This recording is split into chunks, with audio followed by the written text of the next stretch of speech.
good morning, good afternoon, good evening, everyone, and welcome to this book launch of Unsung Valor. And I'm particularly delighted to be here with all of you, and I'm looking forward to this entire event for a multiple of reasons.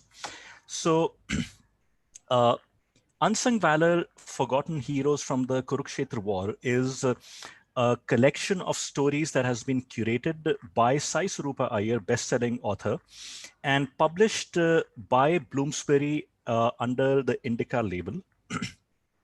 And we have with us today Professor Vishwa Adluri, who has very graciously consented to be the chief guest and to launch this book. So I'll get into the details of what we're going to be covering over the next hour and a half. So after these introductions, we'll have Professor Adluri, who will deliver a talk on some aspects of the Mahabharata, the critical edition, and so on.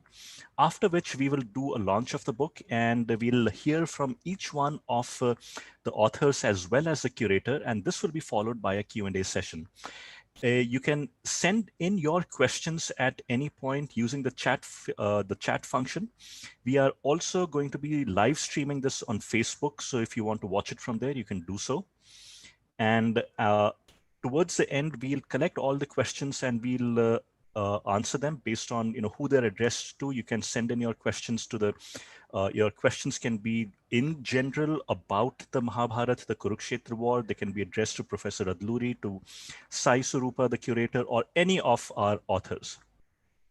So with that, I'll do a quick introduction of Professor Adluri, even though he needs no introduction, but he holds PhD degrees in philosophy and in Indology, and he teaches religion and philosophy at Hunter College in New York.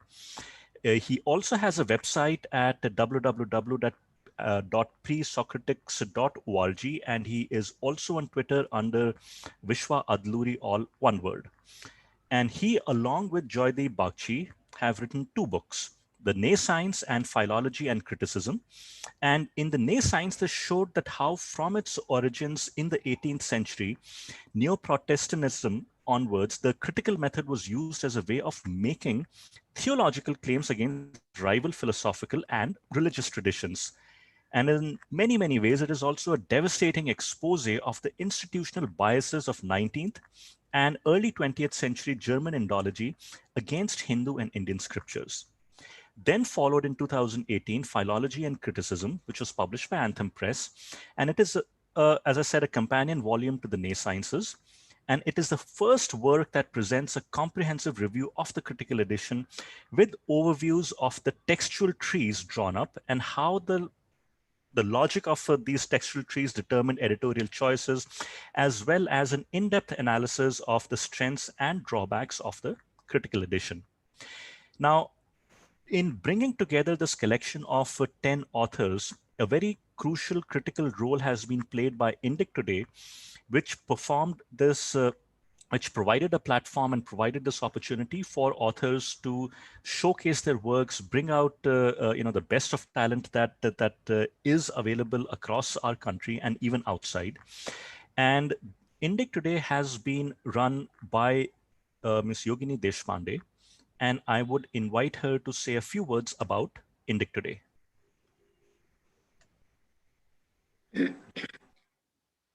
Thanks, Abhinav, for the introduction. Namaskar, everybody. Good morning, good afternoon, good evening. Indic Today is the web media platform of Indic Academy.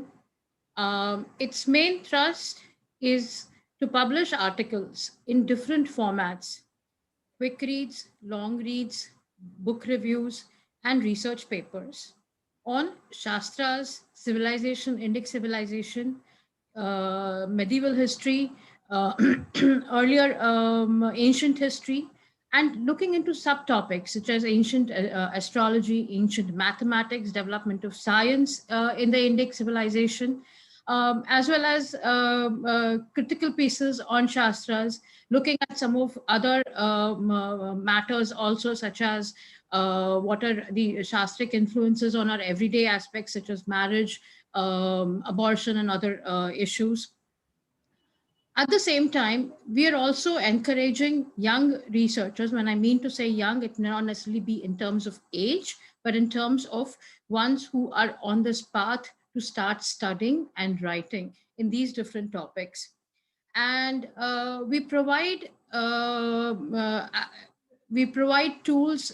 One is in terms of how to write. We provide access to workshops in writing, also mentoring in how to write.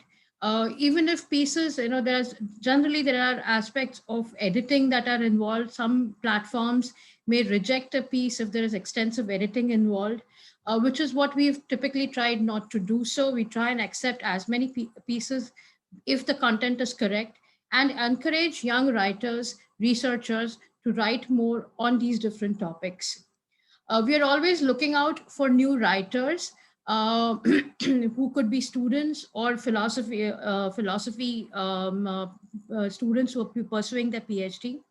In the past 6 months, we've also started different languages, different Bharatiya languages, which is Hindi, Kannada.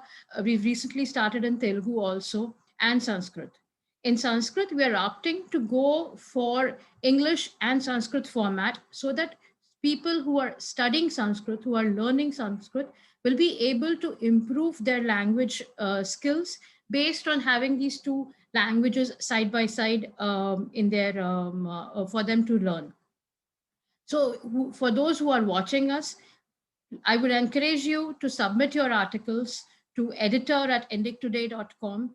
Follow us on Twitter at indictoday.com and on Facebook. If you have any queries, please do reach out to me either personally at for yogini at indicacademy.org or through editor@indictoday.com. Thank you. Abhinav, you can move forward. Thank you, Yogini. And I'll now request Sai Surupa to share with us some more details about the book, because I provided a very, very brief introduction, but we are all very, very excited to hear about the book itself, how it came into creation, and a little bit about the authors themselves.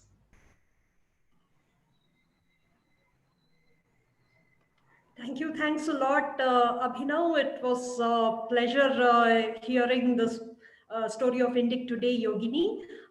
Namaskar, everyone. Very happy to have you all and share this event of the launch of Unsung Valor with you all, and a heartful gratitude to Vishwagaru, who has agreed to be the chief guest. And thanks to Indic Academy and Indic Book Club, which made everything happen. And last but not the least, a round of appreciation for all my writers who got together and produced such a masterpiece of a anthology. I hope I have time to recollect the whole story that went behind the making of Unsung Valor. Yes, of course. So, about 3 years ago, Hari Kiran Garu, founder of Indic Academy, we were interacting about various aspects of literature and all. And he sent a very interesting graphic with respect to Game of Thrones about some number of conspiracies, who made the maximum number of conspiracies or something like that. And immediately my first thought was about how about we make a similar graphical representation of the number of confrontations in the Kurukshetra battle of Mahabharata. It was an 18-day war, an epic level confrontation that claimed 18 Akshauhinis of army. That's nearly 4 million soldiers, warriors. That is not counting your Sarathis, Mahoots, and all the auxiliary men involved in the activities. Just the warriors, the say Rathi, Maharathi, Atirathi, the ones riding elephants, horsemen, infantry, everybody included. The war claimed over 4 million lives. So that's basically the armies of all the Mahajanapadas that were existing during the times of Mahabharata. So we all know that 11 Akshauhinis belonged to the Kaurava camp and 7 of them belonged to the Pandava camp. Now, very interesting statistics. I had published a series of articles on the statistics alone on Indic Today. You guys can search and read because the numbers are very interesting. But more interesting than the numbers is something which Hariji had pointed out, that 25% of the victories that each side scored came from warriors who are almost forgotten or who are more famous in folklore, but their actual contribution in the Battle of Kurukshetra is forgotten and remains unsung. For example, the very first story of unsung valor is on Airavan. So Airavan became more popular as a folk deity in the southern region of India, but his very valiant effort to overcome his opponents, be it Anuvinda, Vinda of Avanti, the Gandharan princes, his tales of valor go unsung. Same with Ghatotkacha, because a lot of people think that he just appeared on day 14 so that Krishna could save Arjuna from Karna's Shakti. But he had been fighting for all the 14 days and nobody talks about it. Same goes to Panchala prince called Yudhamanyu and his twin brother Uttamaujas.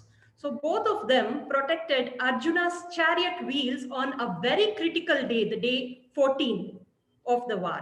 So this way there were a number of stories that go unsung, which is why we conducted a short story competition under the banner of Indica, inviting stories from the public, from people who are interested and passionate about Mahabharata, as passionate as I am passionate about Mahabharata. And probably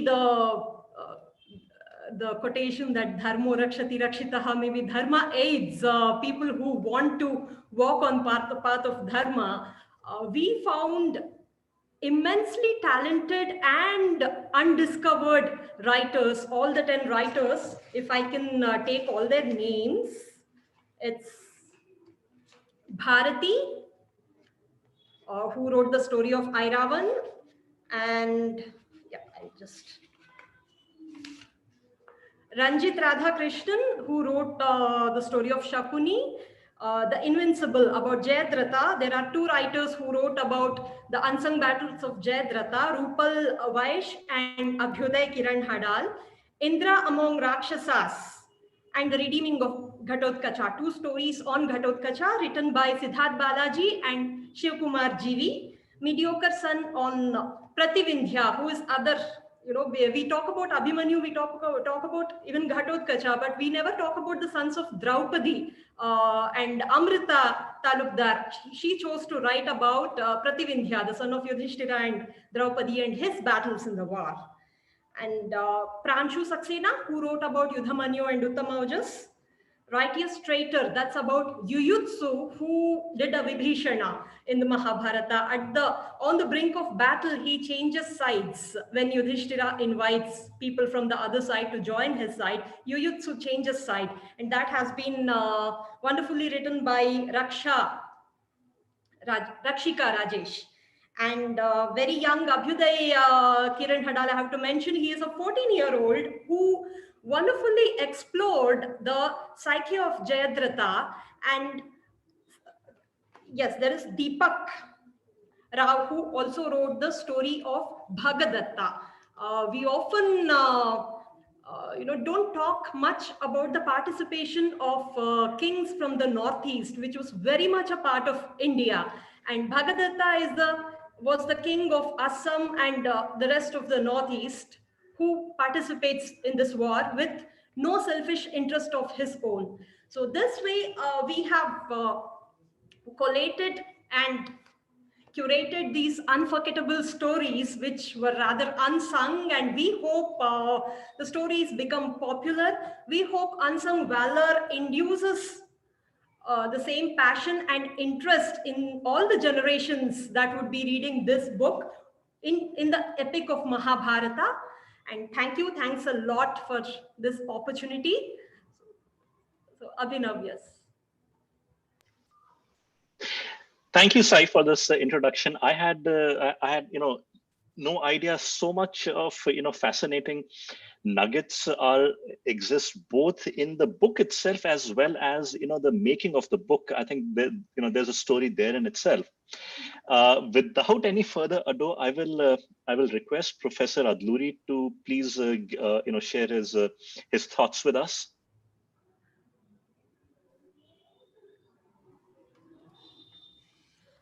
Hello, hello everyone. Hello, young and upcoming authors of the book Unsung Valor. Uh, hello, Hari Kiranji. Thank you for inviting me. I'm very proud to be here today. And hello to all my good friends, Abhinav, Yogini, and the rest of the team. Uh, I was truly amazed by reading this book. And as you know, I am a scholar on the Sanskrit Mahabharata. So it has been, when I received the book, I felt a real pleasure. Why is that? It is because Indian tradition, the Mahabharata tradition, is essentially a storytelling tradition. And we've come to a point in life where today we think, oh, it's just a story.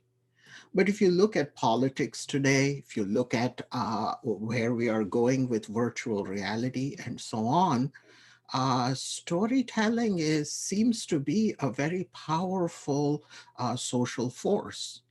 And the Mahabharata taps into it and creates or injects social space or virtual space or a narrative space, space of identities, etc., with dharmic content. And that is why the Mahabharata is a dharmic text. It's not just a dharma text because it talks about dharma. The very fact that it is a storytelling exercise, the most tremendous storytelling exercise, kind of tells you, gives you that dharma. Let me give you an example to clarify. Suppose we are all hunters and we are very violent, and we hunt all day, and at night we are tired, we wish to rest, but we do not know if while I'm sleeping the Neanderthal laying next to me will kill me. So we cannot live like that. Uh, how do we become civilized? Let us now imagine that one of these primitive men stands up, or woman stands up and says, I'm going to tell you all a story. So everybody suddenly moves a little closer, gathers together, forgets their animosities and so on, and they sit together and form an ethical substance vis-a-vis the story. This Mahabharata tradition was so important that it was kept alive for over 2,000 years. I don't want to get involved in the dates, forget it. Mahabharata would be a great book if it was written tomorrow. So the date does absolutely nothing to it, except that we understand a few things better with that. So I am going to share with you a few slides on the Mahabharata text manuscript tradition, how this story was preserved, and how this story came down to us. This is one of the manuscripts that you see here, but what do you mean by Suktankar, who created the critical edition, collected various number of manuscripts, and he put, this is a birch bark manuscript. As you can see, this is the bark of a birch tree, and written on these are the precious stories so precious to us today that we would rather die than lose the Mahabharata. And scholars have dedicated their lives, poets have dedicated their lives, philosophers have dedicated their lives to preserving this text. So besides the palm leaf or birch bark, they used to use as writing instruments a pen or a brush.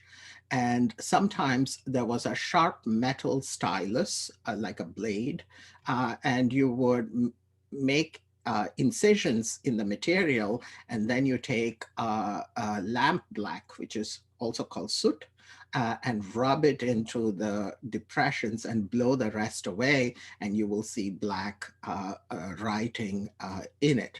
Now, a palm leaf lasts maximum 400 years.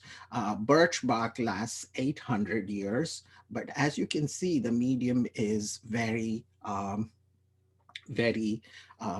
perishable. It's not like today with paper. Sometimes wooden planks are used, not too often. And I want you to pay attention to this person. He's called a scribe. For sure, this is Tamil and not Sanskrit.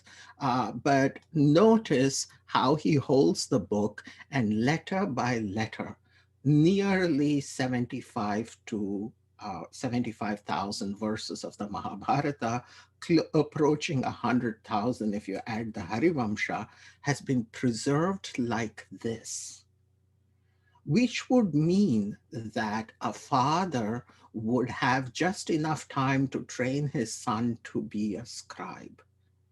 And the son would spend his whole life inscribing and teach his son to do this. So think of generations of these scribes that have preserved this magnificent story for us today. So it's not just a story. It is the blood. It is the sweat. It is the ink. It is the soul of who we are. Then Suktankar saw that many manuscripts were being destroyed in the sense that they were falling apart. As you know, in modern India, there are no more kings. Usually, kings used to patronize the scribes and make sure that we had a sufficient, ample number of manuscripts available. But since we no longer paid attention to these things because of we had other political problems to solve, such as independence and so on, many of these manuscripts were becoming lost irretrievably. So Suktankar collects the best minds of his time. He goes to the Raja Pratinidhi of Aundh, and with his support, is able to fund minimally this project of collecting as many manuscripts as possible. So one of the first things he does is, that's enough for that. So one of the first things he does is preserve the manuscripts. How? He makes a lot of cards, slips, and notes. For every line, he notes all the variations in the various manuscripts.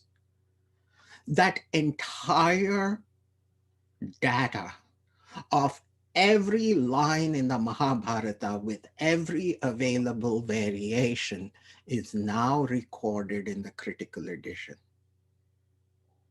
So the critical edition is a text of texts. It is a composition of compositions. No wonder because we are storytellers here and not cynical materialist scholars, let me tell you that Suktankar is the Abhinava Vyasa of our time. Because remember, Vyasa did the same thing to the Veda. He too compiled and classified the Veda. So, and Suktankar has done that for the Mahabharata.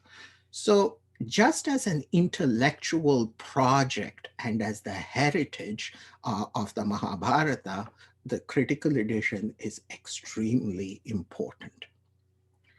A different kind of attack on Mahabharata came from the West. They insisted that stories have no meaning and represent the mindset of a primitive people. And Hindus, as Indians, Hindus, have been careless about their history, and that the Westerners would teach Hindus how to give up these stories and become more scientific. So they took these texts and they said, some parts of this text, Mahabharata, looks, decent. Which parts? The war books. The war books are decent, maybe historical, but the rest is just garbage stories. And the whole Devasura Yuddha aspect, this whole nonsense with Krishna. Can there be a Bhagavad Gita in the Mahabharata? They argued, because at the moment of battle, who would stop and listen to 700 shlokas coming from Krishna? So these must have been added later on, defiling, transforming the Kshatriya original epic into what we have today, a Brahmanic Krishna-based text. So Suktankar looks at the Mahabharata and he sees that the Mahabharata has some design and some plan, and you can read it as a whole, it is meaningful. But on the other hand, he has to defend the Mahabharata against the charges that the Mahabharata is a chaotic book into which anybody could have interpolated anything at all. So theories were floating around about how certain portions, especially the Krishna Bhakti portions, were written into the Mahabharata, having taken them from the Puranas. So in the face of this so-called perverse science, a science that is iconoclastic, smashing the symbols of value of another culture, also known as a vandalism, also known as rape and pillage, which is what this science was, Suktankar stood up and he said, let me show them what the Mahabharata is. And by noting the different significant variations as if they were markers of the gene code of Mahabharata, he was able to genealogically reconstruct that ancestor from which all other manuscripts were derived. And guess what? Once he created the archetype of this manuscript, it contained everything. It contained Krishna. It contained Dharma. It contained the battle scenes, but the battle scenes contained even more Dharma interspersed in it.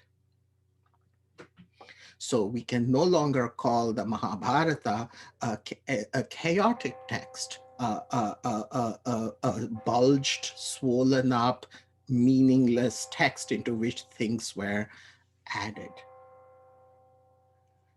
Okay, so now you have the ability to read the Mahabharata as a whole without any doubts.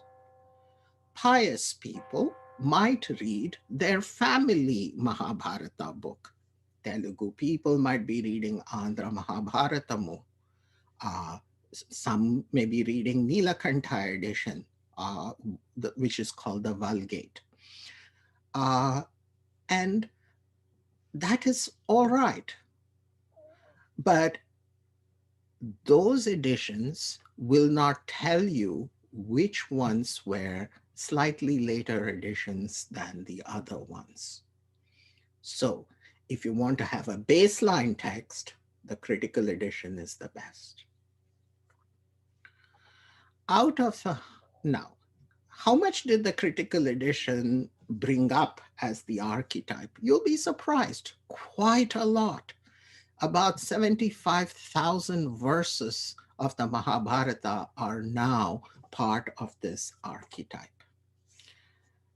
Let us imagine that we now lose all these manuscripts. They're probably already lost because I tried to go to Bori and ask them, but Bori is run like a private club, and they're sitting on all the manuscripts. No one digitizes them. Let's just say they lose the whole thing.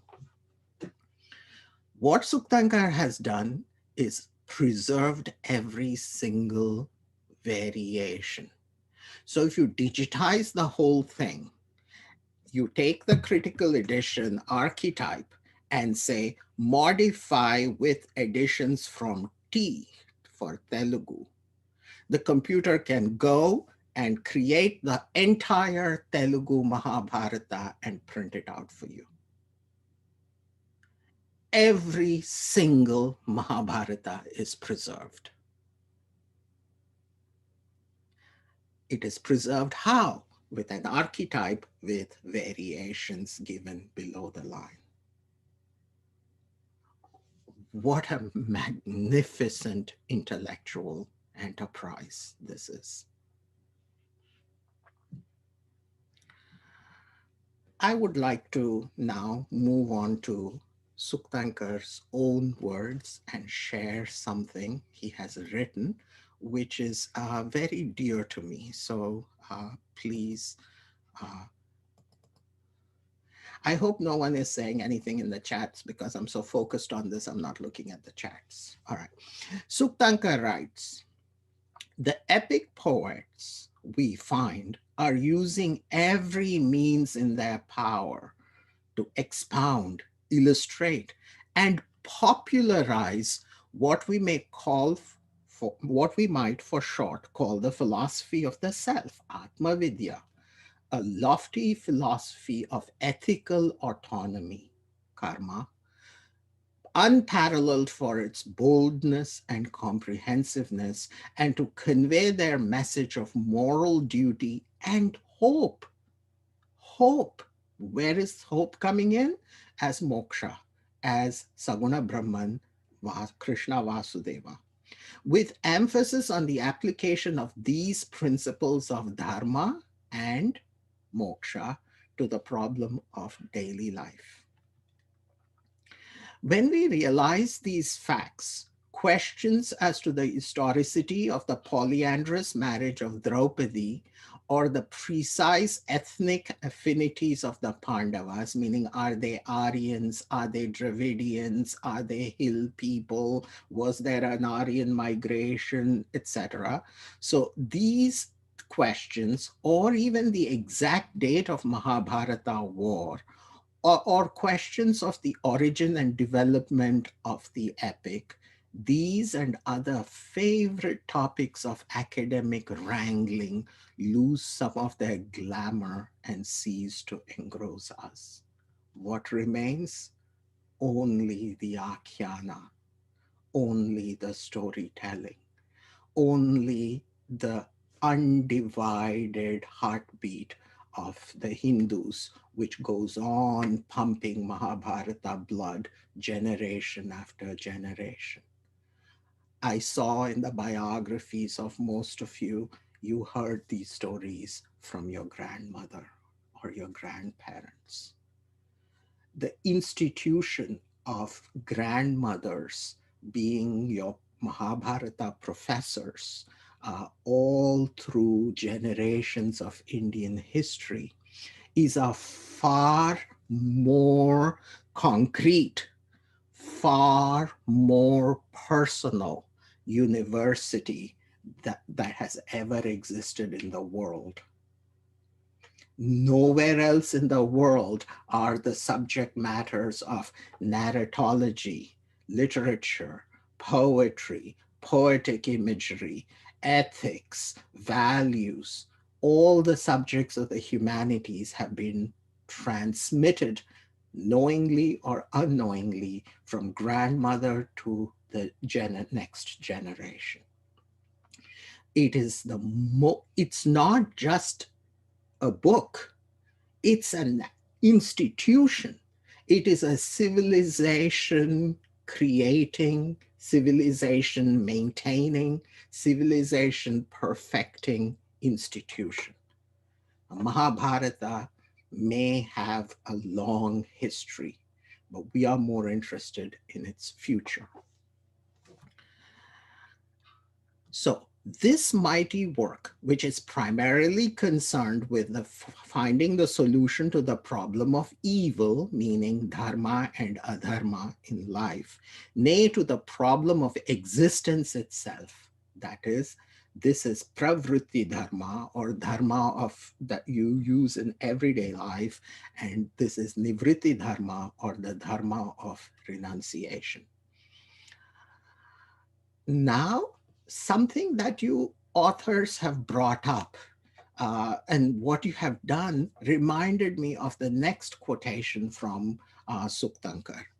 On account of the rapidly shifting planes of perspective of the vast canvas on which the epic poets operate in developing a three-dimensional theme. What is the three-dimensional theme the Mahabharata poet is doing? Adhibautika, just a story, just a historical story. Adhidaivika, Adhidaivika or Adhidaivika, if you want to make it a derivative, that level is the dharma level, the story on an ethical plane, and Adhyatmika, the story on a philosophical plane of understanding Brahman. So because the Mahabharata is painting on a canvas in these three dimensions, the construction of the story has become complex naturally, and its form has given rise in modern times to many amusing misconceptions and to some grotesque theories. And here is the kind of deep rishi that Suktankar is. And I would urge you to listen to this line and take it to heart. But I can assure that there is no serious contradiction or inconsistency in the Mahabharata, as you may have been led to believe from a cursory perusal of it.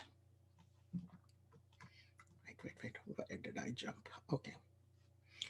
I hope I have succeeded in showing you that the Mahabharata, which may have started as an epic, has certainly not ended up in becoming a chaos as Oldenburg imagined, and Oldenburg is just one of the many.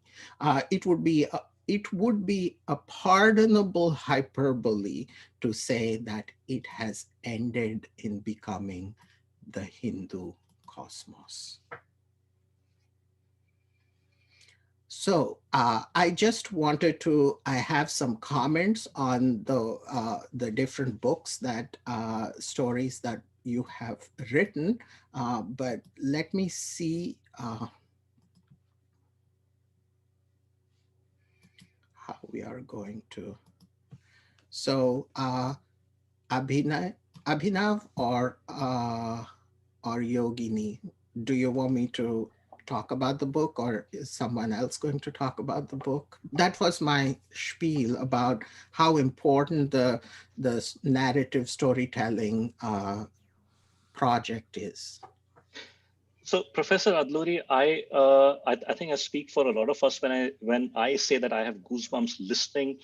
You describe the stupendous work of Sukthankar in collecting these hundreds of manuscripts together, and we are talking about a time when none of these electronic apparatus existed to make easy some of this work.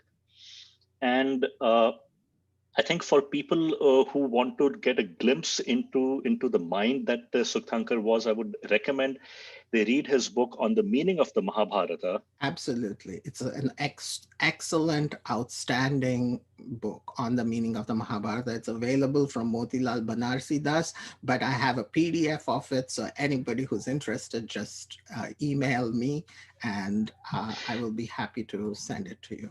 And people should also know that this book is now out of copyright. So, electronic versions are available. As Professor Adluri said, I think if you go to archive.org, you can also get a copy. Or if you prefer the physical paper version, you can buy it from Motilal Banarsi Das. And I would definitely recommend people read the first chapter itself, which is an expose of sorts of the kind of approaches that these scholars brought. And we would love to hear you talk more about this, but I will I'll let Sai make a call on how she wants to take this. Thank you, Abhinav and Vishwagaru. I agree with Abhinav, and I am sure everybody agrees with me that we literally felt goosebumps listening to the journey of Subhankarji in compiling this critical edition. I would also like to add that the whole quantitative study that I made of Kurukshetra was based on the critical edition translated by Dr. Deb Roy. I just kept referring to his translation and kept on recording each of the confrontations in an Excel sheet, and we could record about 466 confrontations that happened during the Battle of Kurukshetra throughout those 18 days. So Yeah. that is the level of detail captured in the critical edition, and the nature of this Kurukshetra war is like the detail keeps on unfolding as the war progresses. Yes. And then by the time we reach the day 12, 13, 14, the desperation is so evident in each warrior. It cannot get more real than that. I mean, It because is not just real, it is, in a way, it is hyper real. There is a kind of a exactly. magical realism to it. It's like almost an experience machine you step into, and the things keep changing.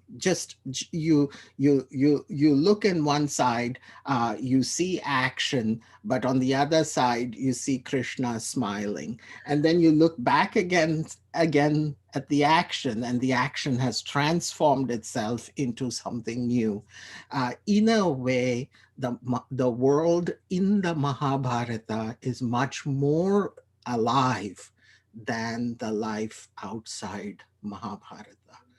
It is the light inside the Mahabharata is somehow brighter, and that which is true, that which is good, that which is beautiful shines so much better inside the text than outside it. yes, cannot agree more with you. The Mahabharata Okay. is more Yeah, real it's than reality itself. yeah, Uh, yeah, of course. Of course it is. For the sake of this book, so many people lived and they found meaning in their external lives because of this book. I'm included in that. sure. So, Saiji, do you want me to make a few comments about the book itself? Yes, we would love it because all the writers are waiting with bated breath to hear what Okay. you think about our stories. It has Okay. been, I know we cannot even dream of claiming we as Subhankarji's passion or even your passion, but this whole team was united, because all of us are passionate about Mahabharata. All of us, each of us have a area of interest which connects us very deeply to the Mahabharata. So we would love to hear what you think about the book, Vishwagaru. Yeah, great. It is a great book, and I absolutely loved it. I read it twice. Once was a fast read because it was so enjoyable. I didn't want to make any notes or notice anything. I just wanted to kept going. The first story, The Fall of the First Sun by Bharati Venkat, describes the Battle of Iravan, uh, who battled the Avanti princes Vinda and Anuvinda, as Saiji already told you, Shakuni and the Gandhara princes, and finally Alambusha on the eighth day. He is killed by the Rakshasa, Iravan, but avenged by Ghatotkacha. Now, this story, again, as Sai said, is forgotten in the larger Mahabharata community, but the Tamil Draupadi tradition really loves Iravan. And even though it is in Tamil Nadu, the head of Iravan, or also known as Kutantavar, is mounted on a chariot. The head is also turned towards Kurukshetra, and an entire recitation of the Mahabharata takes place during this festival. Many sorry, uh, many stories have been added to his story. For example, the fact that he did not want to sacrifice himself not without being married, and nobody wanted to marry a hero who was about to be sacrificed.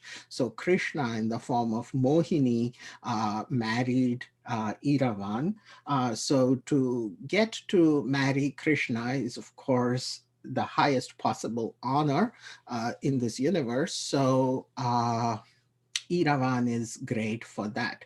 And this story gave me a kind of I only knew the great Iravan of the Draupadi Amma festivals.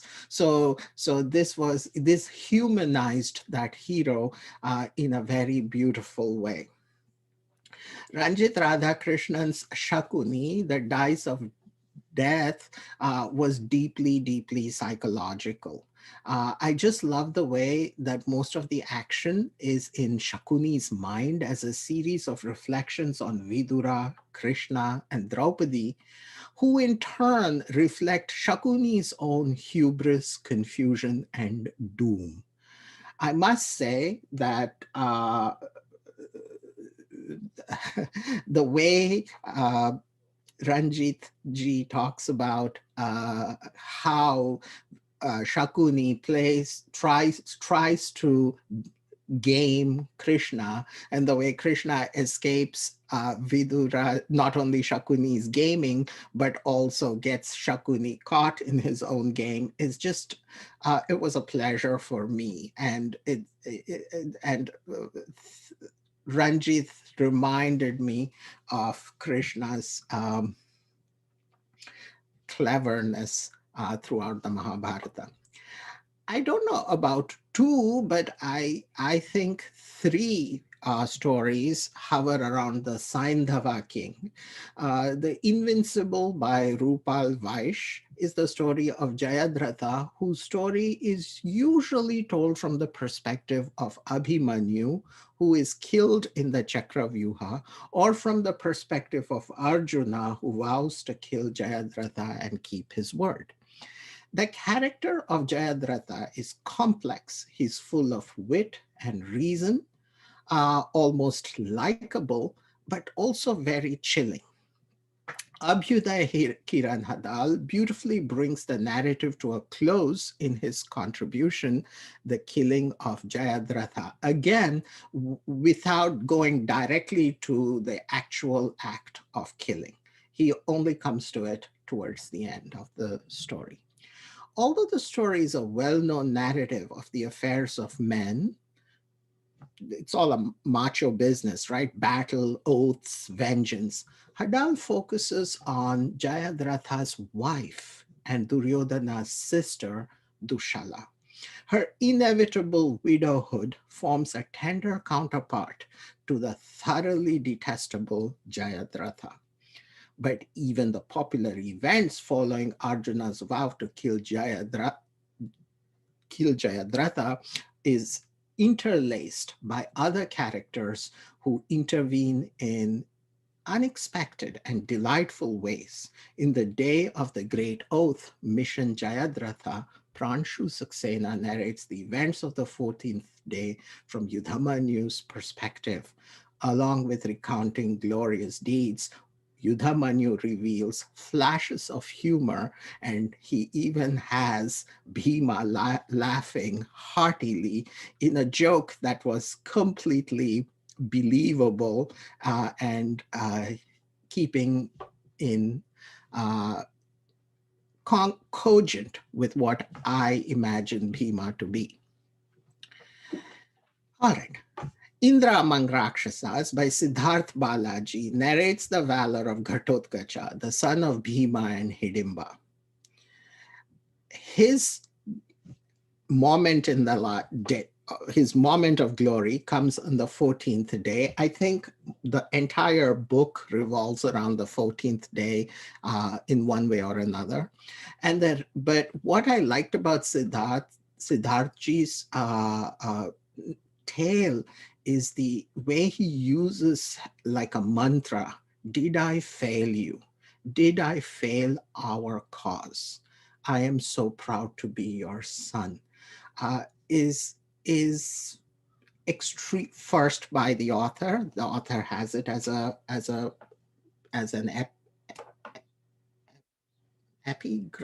epilogue, and then he also has these words repeated by Anjana Parva and finally Ghatotkacha. I mean, it is very sad. We forget that wars are about fathers and sons, mainly the men who are fighting on the battlefield. And it was just too much to bear if it were not for the art of poetry and narrative and storytelling. This would break our hearts. And we feel that this Rakshasa, Ghatotkacha, is more human and more vulnerable than human beings himself. And the bringing in of Hidimba was just wonderful because remember, Hidimba too was more human than human, and certainly not a Rakshasi. Although that's who she was by birth, she falls in love with Bhimasena. She goes to Kunti and Yudhishthira, makes sure she gets Bhimasena, carries Bhimasena on her hip, enjoys him, gives him a son, and that son will play a decisive role in saving the lives of Arjuna and consequently the other Pandavas. It's a good story. The story of Bhagadatta, I mean, by now you all kind of know this is from Lord. This story is, I think, off a piece from the Lord of the Rings or Lord of the Ring, and also there was some other movie I saw this sort of Asuric demonic king mounted on a gigantic elephant, which looks more primitive and science fiction-y than any ordinary elephant. So the story about Bhagadatta, the warrior king by Deepak, was very, very nice. It's a very important story because it contains the impaling of Krishna Vasudeva by the Vaishnava Astra that he had, that Naraka had obtained and given to his son Bhagadatta. The story is really beautiful. The Mahabharata itself focuses on the turban and the eyes that fall down and so on. But this narrative almost fills in the blanks and makes the Bhagadatta story come alive. I had forgotten that Arjuna does get down from his chariot and circumambulates the fallen Bhagadatta. I had to go back and look and say, really? And yes, it's true.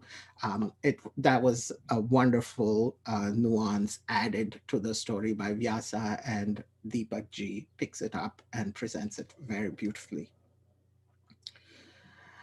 G.V. Shivakumar, I think I gave away what I was going to say about his work, Redeeming of Ghatotkacha, because he does bring up Hidimba, his mother, to sort of, make the whole scene very tender. And I wonder what Hidimba felt when Ghatotkacha falls. And I wonder what Bhimasena felt when Ghatotkacha falls. Unfortunately, in the Mahabharata, the focus shifts to Yudhishthira, as far as I remember, and Yudhishthira is the one doing the loudest lamentations. But I think we don't have to be cynical about it, but poor Bhimasena. So that story makes you cry. Yuyutsu is an interesting character. And I think Rashika Rajesh tells the story with nuance and innovation under the title The Righteous Traitor. Yuyutsu is important because his name means he who is eager to fight. So Bhagavad Gita begins with the line, Dharmakshetre Kurukshetre Samaveta Yuyutsavaha. So the Yuyutsavahas are the fighters arrayed, eager for battle. Now, Yuyutsu carries with him the stigma of being born to a Vaishya maid. So, and yet he chooses dharma and crosses over just after the Bhagavad Gita is delivered. Yuyutsu crosses over from the Kaurava side to the Pandava side. And this is perfectly reciprocal, like chiasmatically reciprocal to Pandu's son Karna, who had already crossed over to the Kaurava side. And this crossover is symmetrical because Yuyutsu is choosing dharma and Karna is choosing adharma. So the Mahabharata has all these inner harmonies, connections, parallels, echoes, vibrations, and so on, which hold up the universe of characters very beautifully and makes the story so deep and unforgettable. Again, look at the parallel between Yuyutsu being born of a Vaishya maid and Vidura's birth to a maid in the previous generation when Ambika sends her servant girl to sleep with Vyasa in Niyoga, and the Vidura, who is an incarnation of Dharma, is born. Yuyutsu is the dharmic remainder of Dhritarashtra's adharmic rule. Whereas Arjuna, overcome by Dharma Samshaya, says, Na yotsa. Yuyutsu is, on the other hand, eager to fight the battle on the side of Dharma. Again, Rashika Rajesh tells the story with nuance, elaborating the relationship between Yuyutsu and his mother, and the blind king, showing that the king was not the nicest person to his mother, and yet somehow inherited from his mother, no doubt, he grows up to be a dharmic character. This is the righteous story. Now, this is where I was humbled. This was Amruta Talukdar's Prativindhya story. I am sorry to say that Prativindhya was not on my radar at all, having read the Mahabharata all this time, until your story, Amrutaji, and you really, really tell a good tale there. So on that note of humility, I'm humbled by the creativity of all of you. May God bless you, and may the Mahabharata protect you through your life. I'm done. Thank you so much for those detailed, kind reviews of each story, Vishwagaru. I think these Thank you. moments, the past moments, are just so memorable to all of us. We are going to cherish your words, and that is going to keep the lamp of Mahabharata blazing in each of us. I cannot thank you enough, and I'm extremely glad that the way you spoke about the book, it shows that you lived Mahabharata again. That's what Through you the had. book, exactly. Exactly. The book was really, really wonderful. It was a good read. I like the fact that it was well edited. There were no unnecessarily flashy, complicated sentences which demonstrate cleverness. There was a wisdom, and what I don't have in my scholarly life is the ability to simply enjoy the Mahabharata. I always have to be fighting the wrong views on Mahabharata. So this was like a luxury trip for me, this book. I I think that it's amazing how much coherence there is of cultural consciousness in each of the story.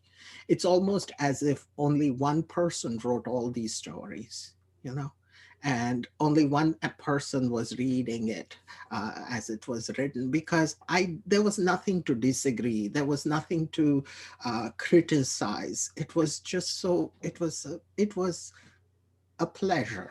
And I thank each one of these writers. I hope they keep writing and writing and writing uh, as we go forward. Thank you. Thanks a lot, Vishwagaru. I also want to add that once these writers were selected from the competition, it did not really, end there for them. They attended this workshop that Indica sponsored them for, and again reworked their stories.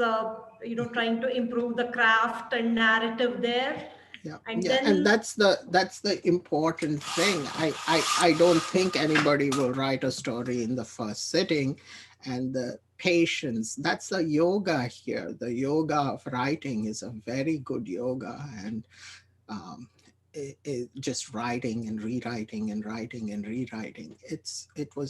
It shows. I mean, they're highly polished. And also, Hari Kiranji, it's a great idea of yours. It Ours is also a merit culture. We value merit in our society. So the idea of competitions, the idea of selections, the idea of putting the weight behind those who can carry this culture forward, who can bear the weight of this culture forward. The whole concept was very appealing to me in this way, that that there was a competition, that these are not, you didn't put something out there and say randomly, send in your stuff and we will publish it on our platform. So that adds some value to me, in my view, on this. I just want to add here that after this phenomenal success, we are doing 3 more anthologies. The next anthology would be based on Meenakshi Jain's book, The Flight of Deities. That's being curated by Avtans Kumar. And then we have the lesser known characters of Mahabharata, which is now being curated, not the Kurukshetra war, but overall Mahabharata lesser known characters. This is being curated by Aditi Banerjee, and she's again selected 15 authors. And we have one more being curated by Shiv Kumar, which is on Indic women of substance. So this is 3 more anthologies are in the pipeline. But thank you, Vishwa. Thanks so much for the comments. I would like to add that there's one more coming up in Hindi. Soon we'll be having the announcement for this week for a competition for it. So the that anthology would be on Hindi in Hindi language. So please look out for the announcement and apply for the competition. Thank you, Vishwa. Thank you, Yogini ji. So thanks again for that, for those kind reviews, Vishwa Garu. Now, the writers would like to interact with you, ask you questions, and learn from you. So, with your permission, can I open the floor for some questions? Oh, absolutely. Absolutely. Along with them, I'm also sitting at Vyasa's feet. So we are all classmates here. Sure. Yes, I particularly liked that comment in one of your webinars where you lost trust in all those Indologist professors, and you said you decided to throw them out and bring in Vedavyasa, and there cannot be a better guru than Vedavyasa himself. No, there cannot be. There cannot be a better guru than Vedavyasa. Think about it. He gave us the Bhagavad Gita, and not just the Mahabharata, but the Bhagavad Gita is for all of us, practically speaking, the scripture. And if you look at it, you will say, oh yeah, but there is also the Upanishads. But then Upanishads are Veda, and he's the one who compiled the Veda. So without Hinduism is Vyasism. And if we don't want to call ourselves Hindus, we can call ourselves Vyasids. We are Vyasids. We should be privileged too. That's a privilege to be, at the feet of Vedavyasa. And if I can quote our Vamadeva Shastri ji here, who also goes by David Frawley. I know him. He says, because the West thinks about a lot of these isms as some, maybe Marxism or whatever isms that have come up in the late 20th century. The West thinks they are some inventions, but each of these isms can sit in some small corner of Vedavyasa's mind. His mind is that inclusive. That was the opinion on Vedavyasa's, basically universal philosophy. So thank you so much. And the first question would be asked by Bharati. Bharati, she wrote the story on Airavan. So Bharati, unmute yourself and please go ahead. First of all, thank you, Dr. Adluri, for your kind words. That was a privilege. So my question is, if we separate the religion factor from the Mahabharata, what in your view would be the single most important reason for its timelessness and relevance through the ages?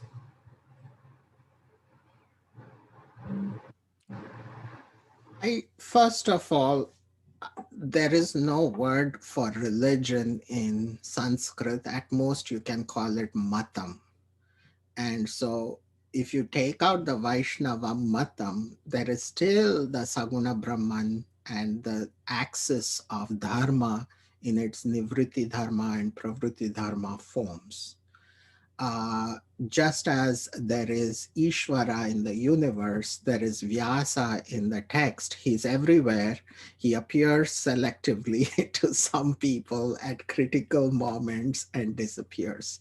So that separation itself is problematic. But I think what is enduring about the Mahabharata is the fact that it most resembles our lived life outside. No other text is able to absorb not just the material characters and relationships, but also imaginations, hopes, possibilities, fantasies that make our life out here livable. Even those are transmuted into the text.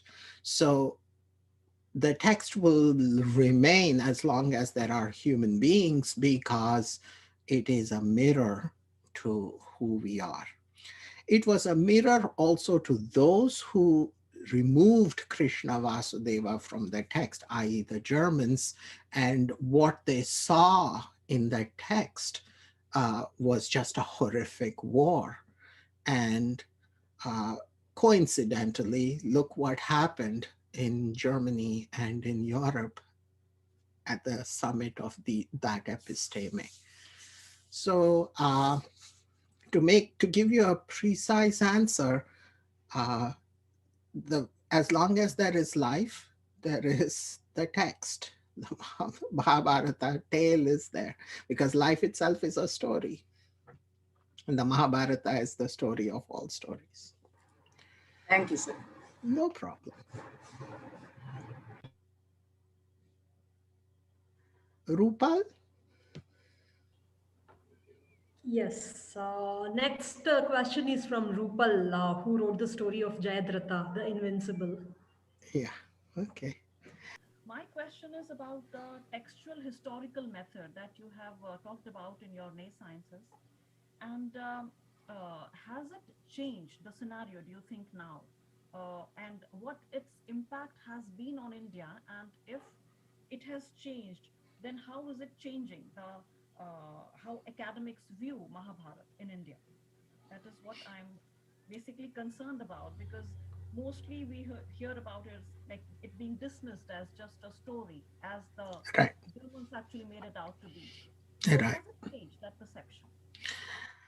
It it has changed on an academic level for the worse after independence and just before independence because we were a colony of Europe, of United Kingdom. And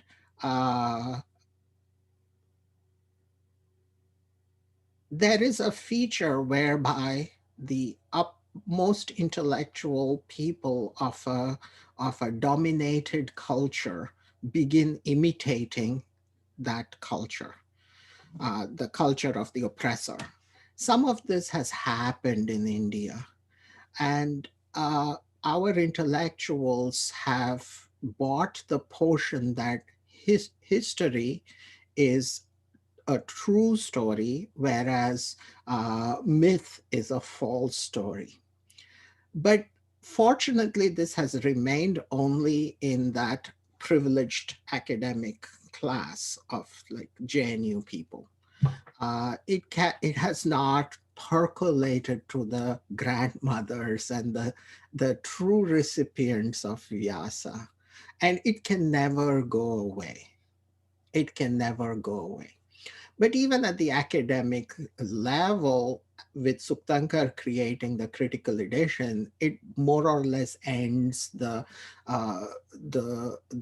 many crazy things people say about the Mahabharata. For example, there was an interview in which Romila Thapar said that, Mahabharata was composed over 1,000 years. Now, Suktankar has clearly shown that that's not the case. So in a way, Suktankar himself says that these people are becoming historical, that these academics who raised questions against the Mahabharata, trying to dismantle it, deconstruct it, they have become history, and the text itself is living, burgeoning, pulsating, and marching on. So that's my answer. Thank you, sir.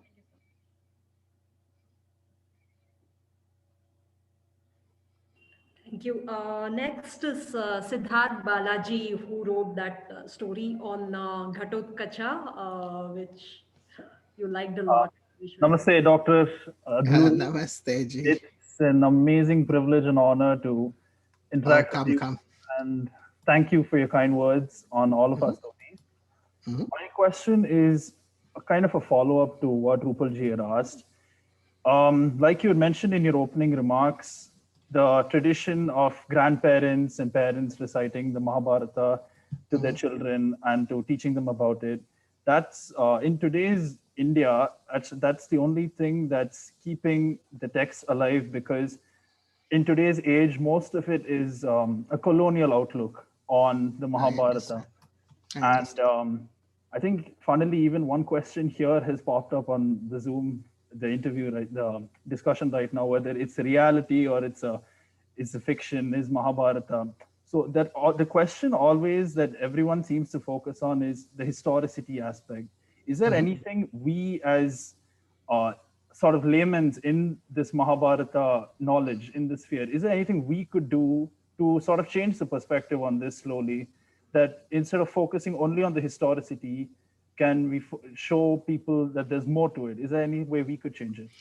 Yes, absolutely. First of all, please don't be so pessimistic. I mean, there was the Doordarshan Mahabharata, which was very good, and it did not take up historicizing perspectives. And we should not, we should try to be good at what we are good at, not try to be good at something else, right? So the paradharmo bhayavaha. So the paradharma here is that historical explanation, and your dharma is to do exactly what you're saying. These stories, these are um, uh, uh, amazingly, Amachitra Katha has actual quotations from the Mahabharata itself, from the Sanskrit Mahabharata. So this has been going on, and it will go on because you young writers, upcoming and have just come up, should I say, not upcoming, but have just come up already, are contributing to that. There is a reason why you wrote the story and didn't do something historic. So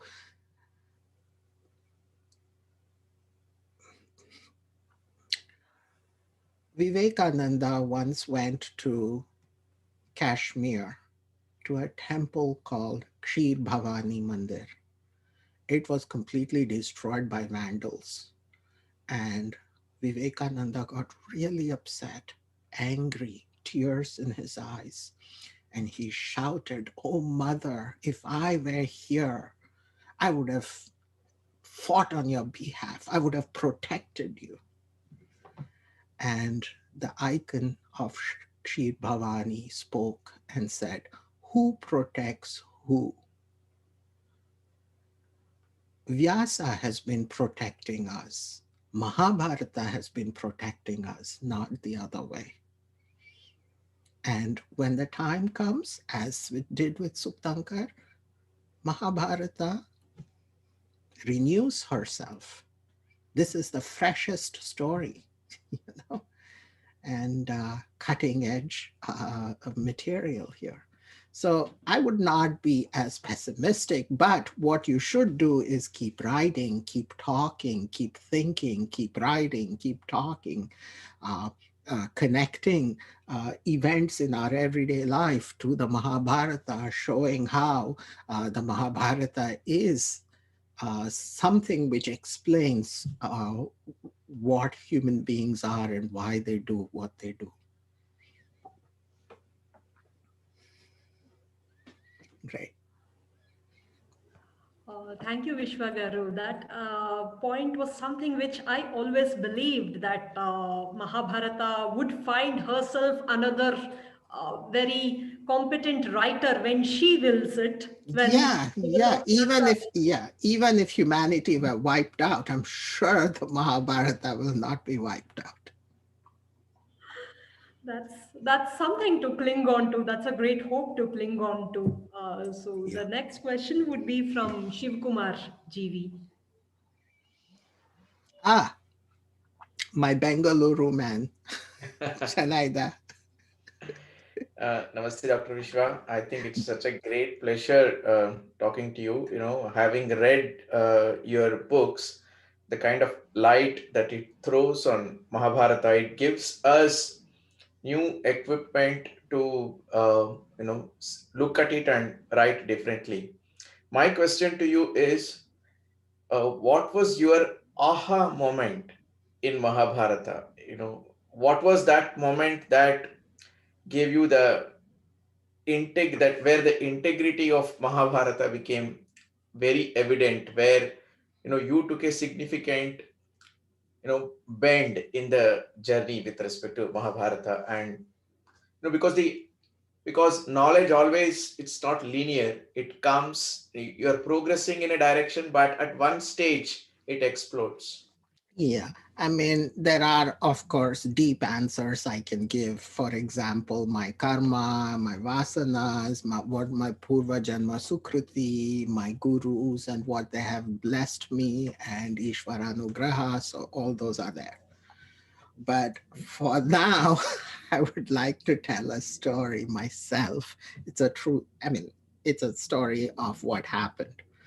So I was reading I mean, for me, my Hindu praxis was in its place. So from childhood, I would go to temples. My family was secular, but I was weird. So I would go to temples. I would talk to other people in temples. Finding a co-bhakta was a great thing. And I had that experiential fervor, but I never thought that that would be a part of academics at all. So first I studied Homer, and I was dissatisfied with the historicizing interpretations of Homer that I found in my Western academic colleagues. So I decided to try a totally new approach, is to relate the ancients to ancients rather than ancients to modern Europeans. So I went there and I was reading the Mahabharata and stuff. It was very interesting. Snakes, snake sacrifice, takshaka, and so on. But remember, in the second Parvan, Paushya Parvan, the second mini Parvan, Paushya Parvan, Upa Parvan, if you want to call it, Utanka is bringing earrings that were stolen by Takshaka. And Utanka is trying to get them back. And on this journey, he meets a big man on a big horse. And the man says, blow into this horse's ass. I could not believe I was reading this in a scripture. Blow into the horse's ass. So I was a mixed. First of all, I thought it was funny. Second, I thought it was too close to the sort of National Geographic primitive descriptions. And then I could not get that out of my head. I mean, come on, you read that somebody say, seriously, blow into this horse's ass. And it's an image that doesn't go out of your head. I'm sorry, I'm sensitive. And then I read some more. And Utanka goes to his teacher and says, what was that? Explain it to me. And his teacher explains it. And he says the horse was the sacrificial fire to which you gave your pranas. I remember hair standing on its end. I was just amazed that behind that grotesque exterior, it was dazzling. I was hooked.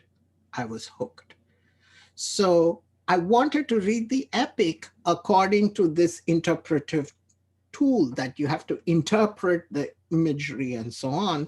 And then I ran into, of course, the Western academics, because if it is only historical, there is no interpretation. It's a fact, it's a fact, it's a fact. So that began my journey with that image. I'm sorry, it's not very deep or anything, but that's how my journey started. Very interesting. Thank you. So you're in Bengaluru? Yes. Oh, that's very nice. Next time I come, I should. Yeah, we must. We must. Bengaluru is one of my favorite cities. Awesome. I look forward to it. Okay. In fact, at least I think 5 of the writers belong to Yeah, I noticed 5 writers were from Bengaluru.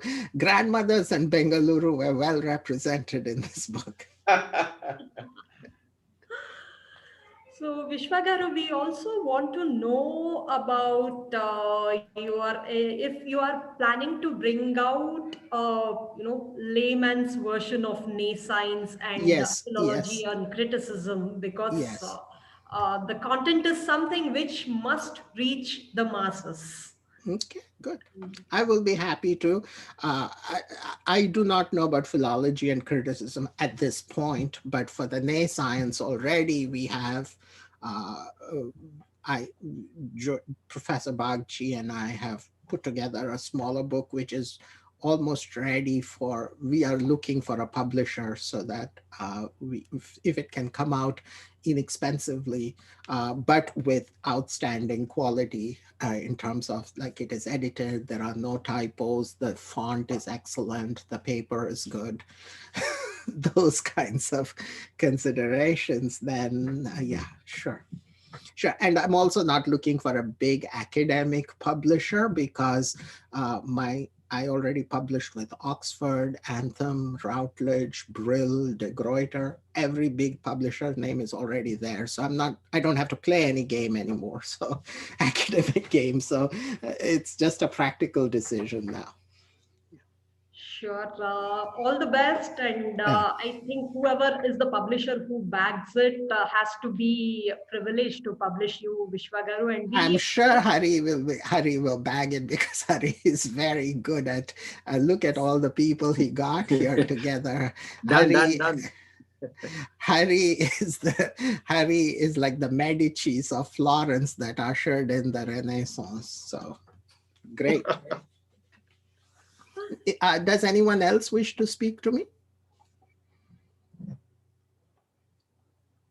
You guys, this would be a great chance to not miss. Actually, I take that, Saiji, take that back, because any one of you, please feel free to email me if you have any questions, or even if you don't have any questions and you want to talk to me for 5 minutes, 10 minutes, you can contact me. We can Zoom and talk privately, if you will.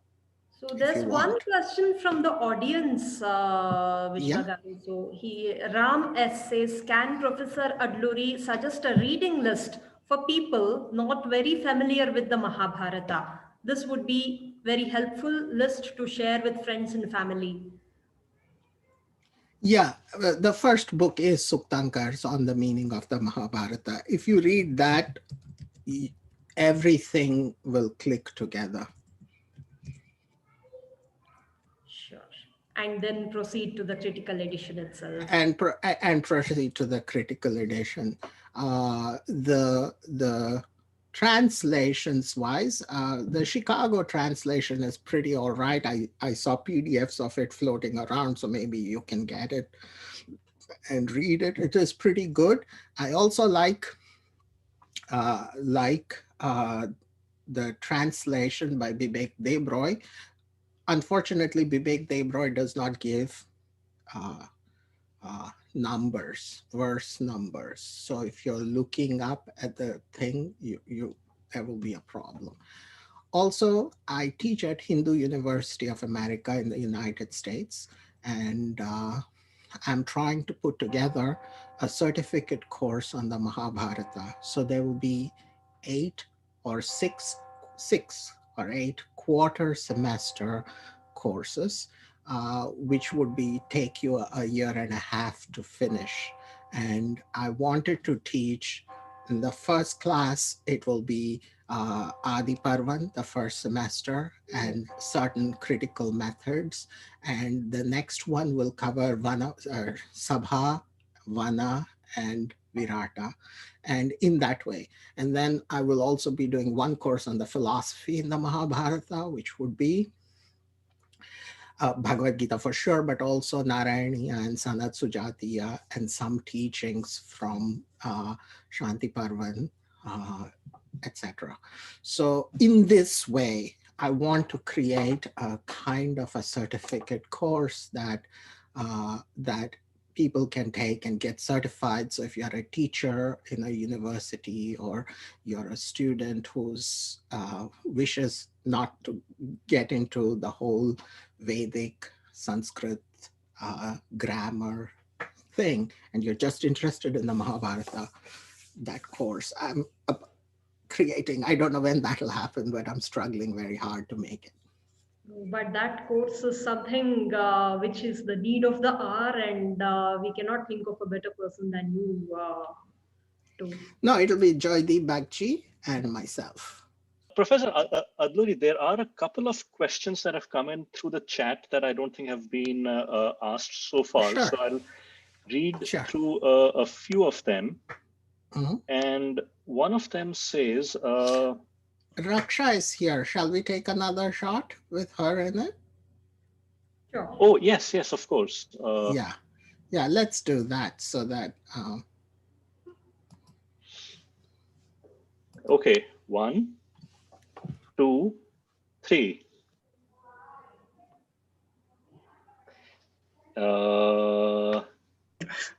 One more. Okay, let's take one more. 1, Okay. 2, 3. And I think this is good. So I'll share all all screenshots so that people can select from those. So one question came from Ram Krishnan Sita Raman, who asks, is the critical Mahabharata being added to and modified with additional manuscript discoveries, or has it stopped at the stage Sukthankar left it? There are, oh dear, no. There have no new manuscripts come up, number one. So Sukthankar did a pretty thorough job of getting all the manuscripts together, number one. Number two, in fact, an opposite turn was taken when some people suggested that we do higher criticism, meaning try to remove certain contradictions in the text to make it more clean, but that would once again be subjective, and you are now adding and making additions to the book, which is not part of that traditional strict manuscript transmission. So that would be a higher criticism as a form of vandalism. So unfortunately, that was the direction some people at Bhandarkar took this thing. And some people also talked about meaninglessly Draupadi's disrobing and redoing the critical edition, taking into account the Persian Mahabharata or whatever, Razannama. All these are I would say silly ideas, and so Sukthankar's work cannot be superseded. His critical edition is the last word on the manuscript tradition of the Mahabharata. Sita Ramji, namaste. Haven't seen you in a while. It's good. There is one more question, and Abhinav, can I ask one? Yes. Go ahead, Yogini. Okay. Thank you, Vishwaji, for a wonderful talk. It's always a learning experience. Every time I listen to you, there's something new that I learn. There is one question that is sort of, asked many a times by the youngsters, or even those who are a little hesitant about reading anything. Somehow Mahabharata gets related to religion, Hinduism, and nationalist and nature and things like that. It gets politicized. So, in this technology era and materialistic era, how and why should we ask people to read Mahabharata? How, why should we ask them? Why do you think that they should read? What is it that they would derive from it by reading it? If we have to explain this to a layperson, how can somebody like us explain it to them? First of all, we are working with a group of very dangerous dichotomous categories, such as nationalism, right? Can we really have a nation, or can we really have a happy citizen, or a meaningful citizen without a little bit of patriotism? So the reduction of all patriotism, the reduction of all culture to nationalism serves very well the politicians and the academics who wish to polarize things for their profit. But for the majority of people, they need a little piety in their life, whatever form. Even if it is Islamic piety, I'm fine with it as long as it's piety in the sense of nonviolence and love, and that there are deeper meanings to life and so on. The Mahabharata is a very inclusive text. It does not glorify either Brahmins or Kshatriyas or anything. And whatever form you worship God in, Krishna says, is you worship being. So I the external form of the Mahabharata might appear to people to be Hindu or so, but Homer is Greek pagan, and Christians have been reading Homer. These are again ways in which what belongs to ordinary people, what belongs to grandmothers in the privacy of their homes, out of love for their grandchildren, toothless grandmothers telling the story of Ghatotkacha to their kids. Do you not see the violence academics and politicians are perpetrating when they politicize this Mahabharata and reduce it to a bitch fight among themselves, and nothing more? So again, returning to this venue, the Unsung Valor and the efforts of Hari Kiran and within Advaita Academy, Indic Academy, and so on, show that it is legitimate for all of us to be who we are. One does not have to make excuses for why one should read or should not read Mahabharata. If somebody prefers to read the Ramayana, let them read the Ramayana. So in my mind, maybe I'm a little naive, but in my mind, politics is politics, right? But people's lives are people's lives, and the Mahabharata is meant to enrich the lives of people. And I just hope that politicians on all sides of the spectrum, and I hope academics recognize that the Mahabharata is the patrimony, it is the inheritance, it is the right of every Indian, irrespective of their religion, caste, culture, job, whatever. And every Indian should step up to claim Vyasa's patrimony, I think. Thank you.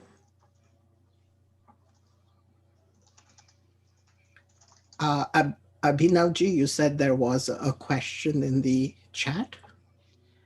Correct. There are a couple of them that one is from Pingali ji, and he asks, how does one differentiate between a good translation and a bad translation of our itihasas? So people propagate their own interpretations, and these kinds of interpretations amount to violence. Correct. And in the case of the Mahabharata, fortunately, Vyasa is so clever that even very programmatic interpretations do not violate the text. So, as far as Mahabharata is concerned, any edition will do. If you're reading the critical edition, I myself use the Chicago edition, which as I said, is floating around on the web somewhere, the PDF, Mahabharata translate. And of course, there are many volumes to this, so there is that. There is M.N. Dutt translation from Parimal Publishers, which is this. Unfortunately, this is not the critical edition, but you can read this. It has the Sanskrit verses, and the entire Mahabharata critical edition, Mula Patha, is found on Smith website, which I will share with you now, so you will know how to look that up. So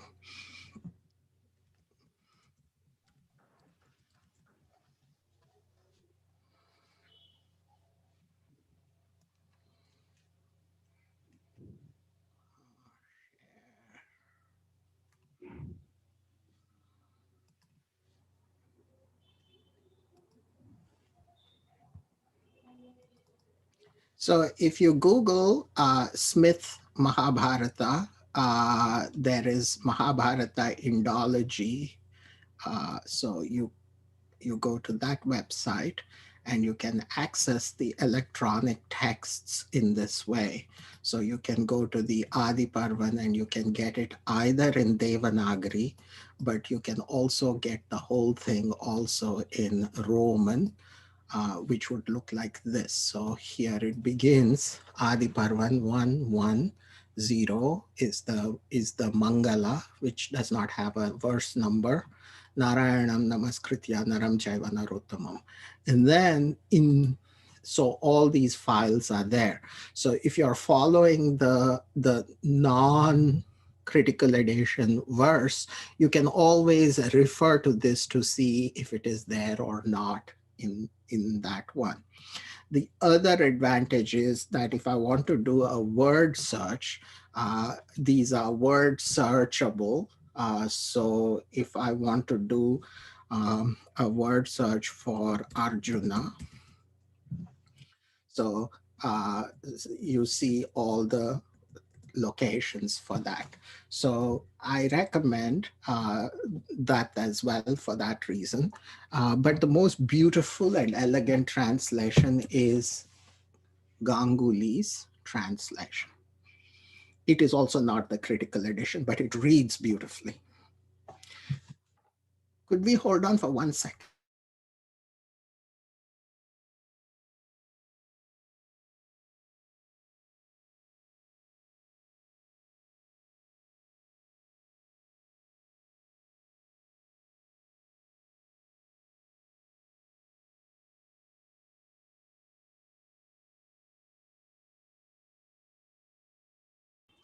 Sure. The audience can start typing in questions they have for the writers as well. We'd be really happy to take them once we open up the floor for questions.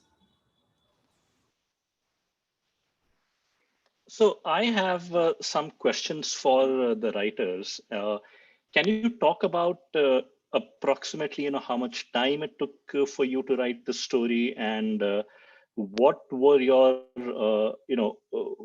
what led you to select that particular character on which you wanted to write a story? How did you, do your reading research, and what kind of, approach did you take to each of the stories, right?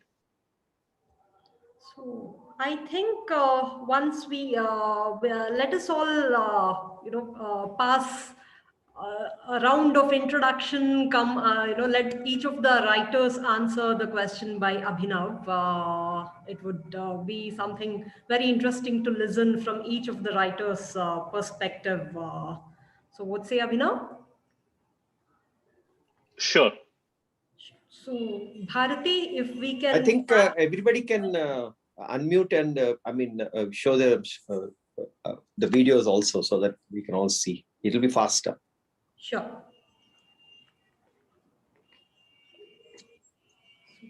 Bharati, we can start with you. Yeah. So let me start with a thank you to Sai. It's an honor to be here today and talk about Unsung Valor, of course. So this book gave me the perfect opportunity to combine two of my favorite pastimes, storytelling and talking about the Mahabharata, mainly the lesser known stories. So my introduction to the epics happened earlier in life, thanks to my father. But when I started reading different versions, that was a different experience.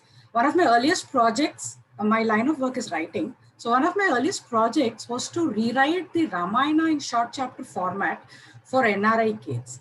So when I was reading different later recountings of the Ramayana for that project, I found that each of them, be it Ramayana or Mahabharata, uh, each of it came with its own skew. So with the Mahabharata, the fallout of this is that many new readers who are maybe unaware of KMG or Buri, they just reduce the epic to a mere war. They don't understand the gravity of the war, and most of the characters are reduced to Marvel movie type heroes and villains. So this is a real pity because the Mahabharata is a treatise on life itself, and every single character has a solid message to give, or many messages in fact, and much of this is missed out. And so for me, this book was this brilliant opportunity to look in depth into some lesser known characters, what governed their actions and thoughts, why did they do what they did, and something like that. So for me, it was a chance to pay tribute to a very deserving hero, Iravan, Ulupi and Arjuna's son, and also the first of the Pandava sons to actually give up his life at Kurukshetra. So Iravan could have just waited until the war was done, after Hastinapur had been won, and then he could have pledged his allegiance to his father. But he chose not to be a spectator. He shouldered his responsibility towards Dharma. And he actually contributed significantly to the Pandava cause before giving up his life, battling quite enormous odds. So, and Niravan is just one of many heroes and heroines in the Mahabharata who helped knit the fabric of Dharma back together. So, through my stories or blog posts or my Twitter and Insta feed, my small attempt has always been and will be hopefully in the future to tell the stories of these heroes to the larger audience, to hopefully entice new readers of the Mahabharata into looking beyond the obvious, to not look at it superficially when they read the epic, and of course to learn more myself also with each and every attempt. That's it from my side.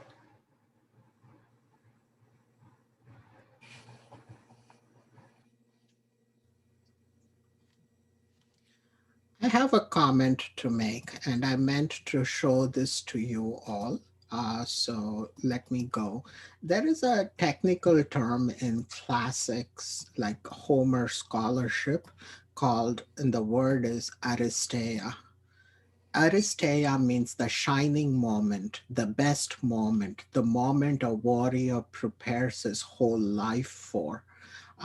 Which you have all noticed, this moment when an unsung hero comes into the light, and that is his main moment.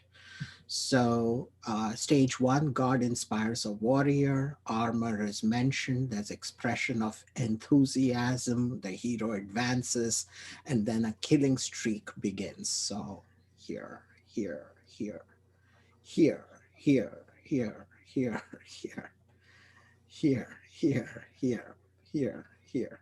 So this is not something that is just Vyasa is just making up. This is a kind of a storytelling tactic that is well grounded in epics.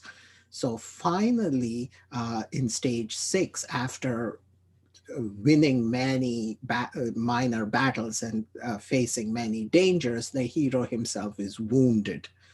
Then begins the hero's second round, where the hero kills even more people.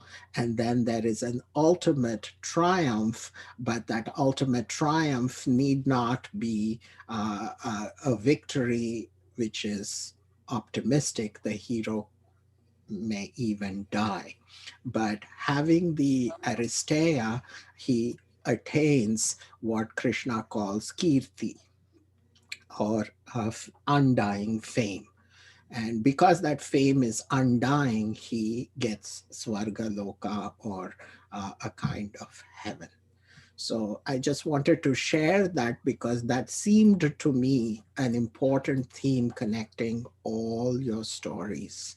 I was thinking about that Aristeia motif, and all of you responded well to it and exploited it effectively to make your narrative move. But your narrative is moving because there is such a thing as the Aristeia narratives, which is the common motif in the hero stories. Thank you. That was a wonderful snippet. I think I'm going to, I've just taken the screenshot as you are explaining it, Vishwaji. So we will be putting that to a lot of use in our future writings. Okay, all right. Yeah, we can move to Ranjit's introduction to his story. And Namaste, everybody. Um, the whole process of the story started with Sai Swarupa ji, with her tweets on the Mahabharata battle statistics that she was doing. And this was going on over a period of time. And there were a couple of instances where she had stopped. And I remember pestering her to continue. I hope she forgives me for that.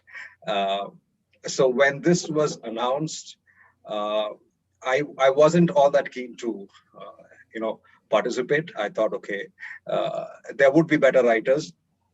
I have always been told that I write pretty well, but one of my superpowers is being self-critical about my writing abilities. So that held me back. So I did what almost every other Indian man does when he's faced with a quandary like this. I wrote the story and showed it to my mother. So she was the one who told me, yes, that you have to mail it in, and then we'll see what happens. So I was very pleasantly surprised when she chose the story. And my first consideration for choosing a character was I wanted to choose somebody different, somebody who I thought nobody else would choose. And Shakuni looked like a good option. I didn't think too many people would want to write about a person who's perceived as very devious and one of the evil four in the Mahabharata, as Vyasa puts it. We were all given a brief that we were supposed to talk about what happened on a particular day in the battle, from dawn to dusk, and the warrior's mentality and his thoughts before it. So I was looking for a way to bring the entire character of Shakuni out during what happens on that one day. I wanted to posit Shakuni versus Krishna. Yeah, that was amazing. That the putting Krishna and Shakuni like that. It's very obvious, but I've never seen it done before. It's very obvious because Krishna is the counselor for the Pandavas and Shakuni is the counselor for the Kauravas. But you brought them together, and when I was reading it, I felt, oh, this is very interesting. I can't believe I missed it. Okay. Okay, go ahead. Sorry to interrupt you. Thank you. I couldn't contain my praise. Sorry. Go ahead. Thank you. Thank you so much. It was a surprise to me that Shakuni did survive up to the 18th day. You find mentions of him. You don't find a battle scene constructed around him, but you always find him in the periphery. He's always there supporting some other warrior, or he's there being beaten and retreating and coming back. Shakuni died on the 18th day. So he was not one of those guys who were a backroom manipulator who preferred to be behind the action, the power behind the throne, but didn't really have the guts when it comes to facing his enemies. I needed to bring this facet out of Shakuni. I needed to present to the world that not only was this man a very brilliant manipulator or a very good reader of people's minds, and he could also, get into the van of the battle when it was required. He could do what was asked of him, that he was a warrior of no ill repute. I also wanted to bring in his thoughts on the rest of the characters in the Mahabharata, and also somehow bring to life the guilt that he somewhere he would have. And I try to personify Draupadi as his guilt, which is why I made him her a phantom that appears only to his eyes and nobody else's. So his two main rivals in my story are Sri Krishna, for one, and the other Krishna, that is Draupadi, and how the two of them work their magic around Shakuni on that one particular day to save Sahadeva and to remind him of what his end is going to be. So this was my interpretation of Shakuni for that one day of battle. Thank you to Sai Surapaji and Indic Academy for accepting it. Very, very happy to be here. And it was mesmerizing listening to you, sir. Thank you so much.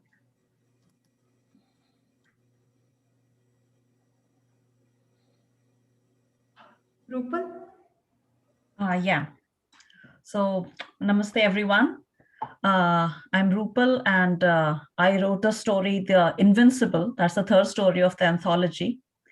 And I began writing, I don't know. I mean, I don't remember a time when I did not write. It was mainly for myself, pleasing myself. I've been writing since I was a kid. Everything was ridiculous, of course. But more than that, I was a reader, because I feel that, if you do not read, you will probably not be able to write also. And I could read just about anything, like anything under the sun. It just had to be a book and I could read it. And my introduction to Mahabharata comparatively came very late. I mean, I was always aware of it. I don't think there is any Indian who does not know about Mahabharata, thanks to popular culture. But then my knowledge of Mahabharata was also pretty limited to that. It was just by chance, because I was so confused looking at so many versions of it. And I was like, not everything can be Mahabharata. You cannot take 5 totally disparate versions of the same story and label everything as Mahabharata. So I came across the Kishori Mohan Ganguly's translation of the unabridged Mahabharata, the link to it, and it was fascinating. It was an eye-opening experience, and the wonder of it, that you're reading the epic which was composed centuries ago by Vyas, and I cannot describe the feeling. I just went through it. It took a while, but it was amazing. It was a journey, and it ultimately became a journey of self-discovery. As I was discovering the Mahabharata, I was also discovering myself, so many things. It was an amazing journey. And as for my story in the anthology on Jayadratha, when I was going through the challenge, the Indic challenge, based on Sai Swarupaji's analysis of the war. So there was this one line on Jayadratha, the 13th day war, the day Abhimanyu was killed in the Chakravyuh devised by Dronacharya. And it occurred to me that, I have never really thought about it. And everyone describes this one day, which actually changed the tone of the war, which became the most decisive point of the war. And the only thing that we talk about is either the death of Abhimanyu or how Abhimanyu died. And then we just say that, Arjun was taken far away with a ruse, and Jayadratha stopped everyone from following Abhimanyu inside. And I was like, that cannot be it. It has to be more than that. It has to be something. How can just one warrior stop everyone from entering Chakravyuh after Abhimanyu? And it's just reduced to one line. And I went back to Mahabharata. I read about that entire war again. And I was like, wow, this is something that I should be writing about. And that's why I picked Jayadratha. But then one of the challenges of writing from the point of view of an antagonist is that you cannot simply whitewash his character to, make him more sympathetic to the reader and kind of just brush away all his sins and whatever he did, because that would be like going against the flow of the story itself, going against the flow of dharma. And I did not want to do that. So that was one challenge. I did not want to take away from the fact that he was a scoundrel, a very brave scoundrel, but still a scoundrel. And I did not want to take away from the grayness of the character. And so that's how I wrote the story on Jayadrat. And I had fun writing it, basically. I enjoyed writing the story. And I wish the readers also have fun reading it. And that's it from my side. Thank you so much, Sai Swarupa, Indic Academy, for giving this opportunity of connecting with Mahabharata in a meaningful way, something that I'd always wanted to do. Thank you so much. So glad, Drupal. Next, can we have Siddharth? Namaste. I wrote the story Indra Among Rakshasas. It's a story on Ghatotkacha. So funnily enough, my introduction to the Mahabharata was not through reading, actually. There's a saying that elders use in my family that if you keep the Mahabharata at home, family fights would occur. So it was mostly Ramayana, which I grew up with. There was this animated film on the Ramayana, which I used to watch and rewatch multiple times. It was only during a trip to Bali with my parents when I was very young, around 8 or 9 years old. Right when you leave the Bali airport, there is this huge statue of Ghatotkacha fighting Karna. It is, and I didn't know who that was back then. So my initial exposure, that as a young boy, that was the coolest thing to me at 8 years old, seeing Ghatotkacha fighting Karna like that. So the first few, like immediately after that, it was reading the abridged versions. Like first it was Rajaji's version, then I got into the Amar Chitra Kathas. But when this competition was announced, I felt it would be a great opportunity to dive into the critical edition and into Bibek Devroy's version of the Mahabharata, his translation. So, and one of the characters that I could write upon was Ghatotkacha. So I didn't miss that opportunity at all. I knew who I wanted to write on from the beginning. To me, when someone mentions Mahabharata, it's usually the first images that come up in their mind are probably Abhimanyu in the Chakravyuha or Krishna charging towards Bhishma with a chariot wheel. To me, it was always Ghatotkacha fighting Karna. So I knew that if I had to write any story, it would always contain that scene in it. But what I didn't know was Ghatotkacha himself had children who fought in the war along with him, and that one of his sons died on the exact same night that he died. That's Anjana Parvan. So I thought it would be a very interesting way for me. The focus is always on Bhima Ghatotkacha, that duo, because of the values that Ghatotkacha shows in the epic. He famously tells Bhima that whenever you think of me, I will always be there. I will always come to you. And that loyalty, that devotion to his father, I thought, why not juxtapose it? Why not show it in a way where he's the father now and his son is with him in the battlefield? And the descriptions of Anjana Parvan, apart from a physical description, not much is said about his personality. So I thought that could be a good window for me, a good place for me to sink in and probably write. That was my take on this story and on Ghatotkacha as a character. And I would deeply like to thank Indic Academy. I would like to thank Sai Swarupa ji for selecting my story, for finding some substance in it so that I've reached this stage here to share the screen with Dr. Vishwa Adluri. So I'm extremely humbled, and thank you so much to Indic Academy and to everyone who's made this journey possible.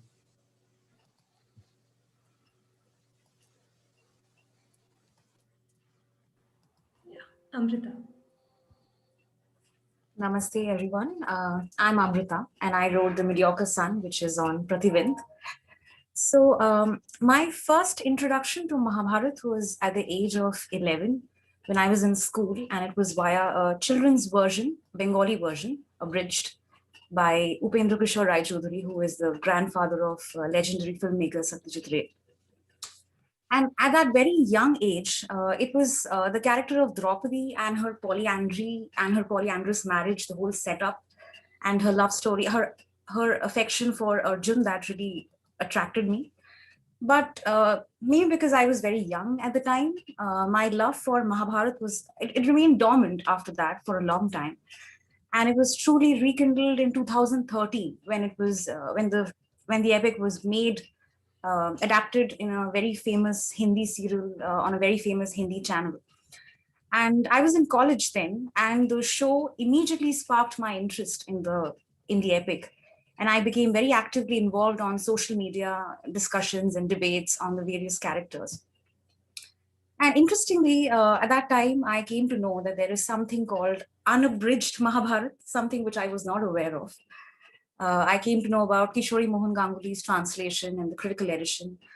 And it was at that time that I started reading them out, and I realized that there is so much that we don't know about the text of Mahabharata through these televised versions or popular adaptations, because in general, what happens is the story is so big, it is always condensed in a very typical good versus bad, in a very shortened way, because of which a lot of nuances are missed out, which we can find only in the unabridged version. So through these social media debates and everything, it was here only that I came to know about Sai Swarupaji and her book on Draupadi. And I literally stalked her on Facebook after that. And I found out what all other books she's written, Abhaya. And then I read them up. And it was on her timeline that I came to know about the initiative by Indic Academy about the lesser known warriors on Mahabharata, on Kurukshetra. So coming to my story, my obvious choice of character was Prativind, as he is the son of Draupadi and Yudhishthir. Now, the text itself states very little about the 5 sons of Draupadi, except that they are mentioned collectively every now and then, and they have some mention in the battle scenes. So, because some other sons of the Pandavas, which are like Abhimanyu, Gharotkach, and Iravan, because they are such fantastic warriors that somewhere the sons of Draupadi, they get eclipsed and overshadowed. So that is why I picked up this character. And there were a few things I wanted to explore, basically, through my story. First is how it must have been for a young warrior like Prativind to be amidst people like Arjun, Bhim, Abhimanyu, Gharotkach, who were such marvelous warriors, and be relatively mediocre in their presence, you know. And yet, despite that, he doesn't dwell on his shortcomings, and he strives to succeed with whatever he has. This is what really fascinated me, and this is what I wanted to explore. Because one thing that really intrigued me was that even though he was not perhaps as great as his brothers, the famous brothers like Abhimanyu and Gharotkach, but he did manage to survive the 18-day war and was killed in the end by Ashwathama. So he must have had something in him to be able to survive such terrible war for all these days. That was one. And another thing was that he must have had a chip on his shoulder regarding his mother's humiliation. And he must have been at some point, at some level, driven by justice for her sake as well. So my story has honestly very less, compared to other stories, it has less content about war. It focuses on duel between Prativind and Chitra, King Chitra or Abhishara on the 16th day. And there's a brief mention of a battle between Prativind and Ashwathama on the 12th day. But most of the story, it focuses on Prativind's psyche, his thoughts about his mother, and the brotherhood he shared with Shudakarman, who was a son of Draupadi and Arjun, and even some memories about his cousin Abhimanyu. So that's it from my side. I thank Indic Academy and Sai Swarupaji, Hariji for this entire initiative, for getting us published.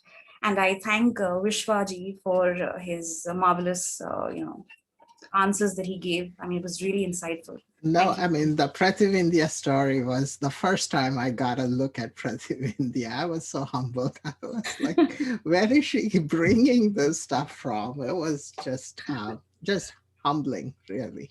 Very nice. Thank you. Thank you. Namaste. Namaste. Thank you, Amrita. Deepak. Namaste, everyone. Wish you a very good evening and good morning to friends in the US. So my story is about Bhagadatta. So this was actually my first attempt at writing a story. So prior to that, in my career, I'd written a lot of technical related stuff like books for students and journal articles. So my knowledge of the Mahabharata was not from the unabridged version. I never read it. So my interest came about thanks to Saiji's tweets on the Kurukshetra war. So that really gave me an idea of what happened in the Kurukshetra war. Because our knowledge of the war is based on what we have seen in the TV shows. So there's only this welding, different color of welding, slow motion scenes.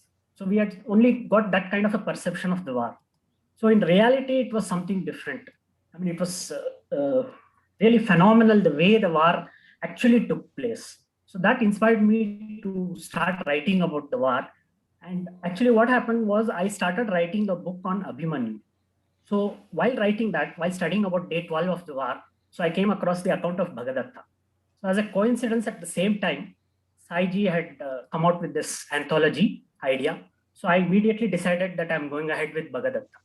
So the reason for that was I was really impressed by the fact that Bhagadatta was a war machine. So he was actually a two in one package.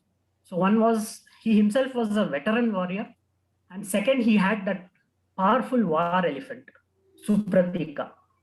So unlike other elephants, it was not just satisfied in taking its master to the battlefield, but it would actively participate and in fact terrorize the opponents. So on day 12, he unleashed mayhem on the Pandava army, and it was such a fearsome assault of both the king and his elephant that even Bhima had to flee. He could not handle the attack. So Yudhishthira, Satyaki, everyone had to flee. So only one who could handle him at that time was Arjuna. So there's another interesting thing which I came across when I started researching for this story was the fight between Arjuna and Bhagadatta during the Rajasuya Yajna.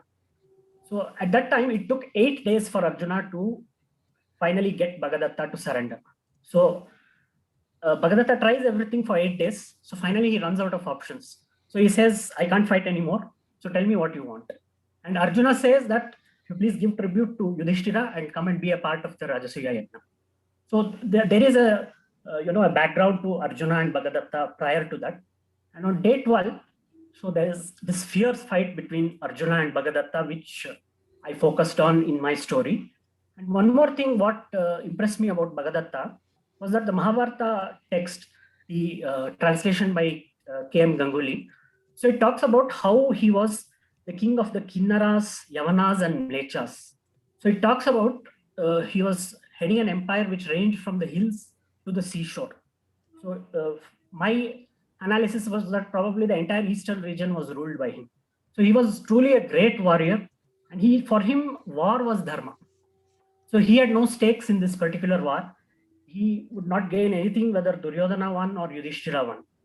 So maybe it is because his father Naraka was killed by Krishna. So maybe he had a personal stake. Maybe he felt humiliated that he had to surrender to Arjuna. So he chose the Kaurava side. And day 12 was his day when he had to finally unleash himself on the Pandavas. And Arjuna was the only one who could tackle him. So the main reason for Bhagadatta's power was that he had the Vaishnavastra, which Narakasura had given to him.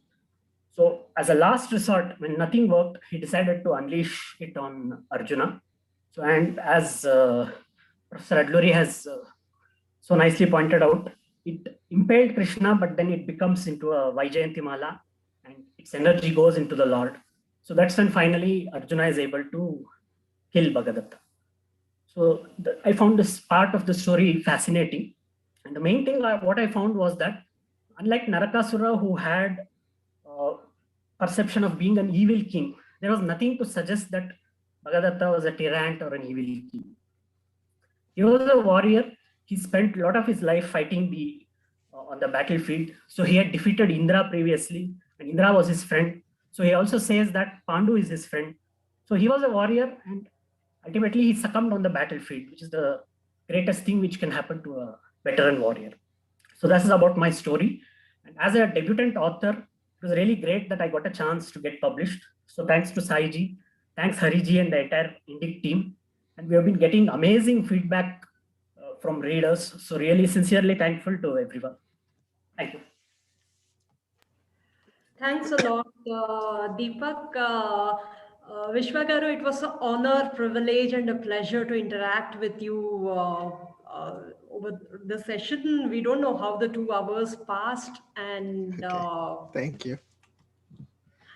we are waiting for your next book. Indic Academy would be so happy to publish it, and we at Indic Book Club will put our best foot forward in promoting it to the masses. Thank you so much. Thank you so much. Thank you, each one of you. Thank you for bringing the light of the Mahabharata into my life in this new way. I really, really appreciate it. Om Namo Narayanaya, Shri Krishna Arpanamastu. Thank you. Thank you. Thank you so much, Vishwa. Oh, no problem, Hariji. Namaste.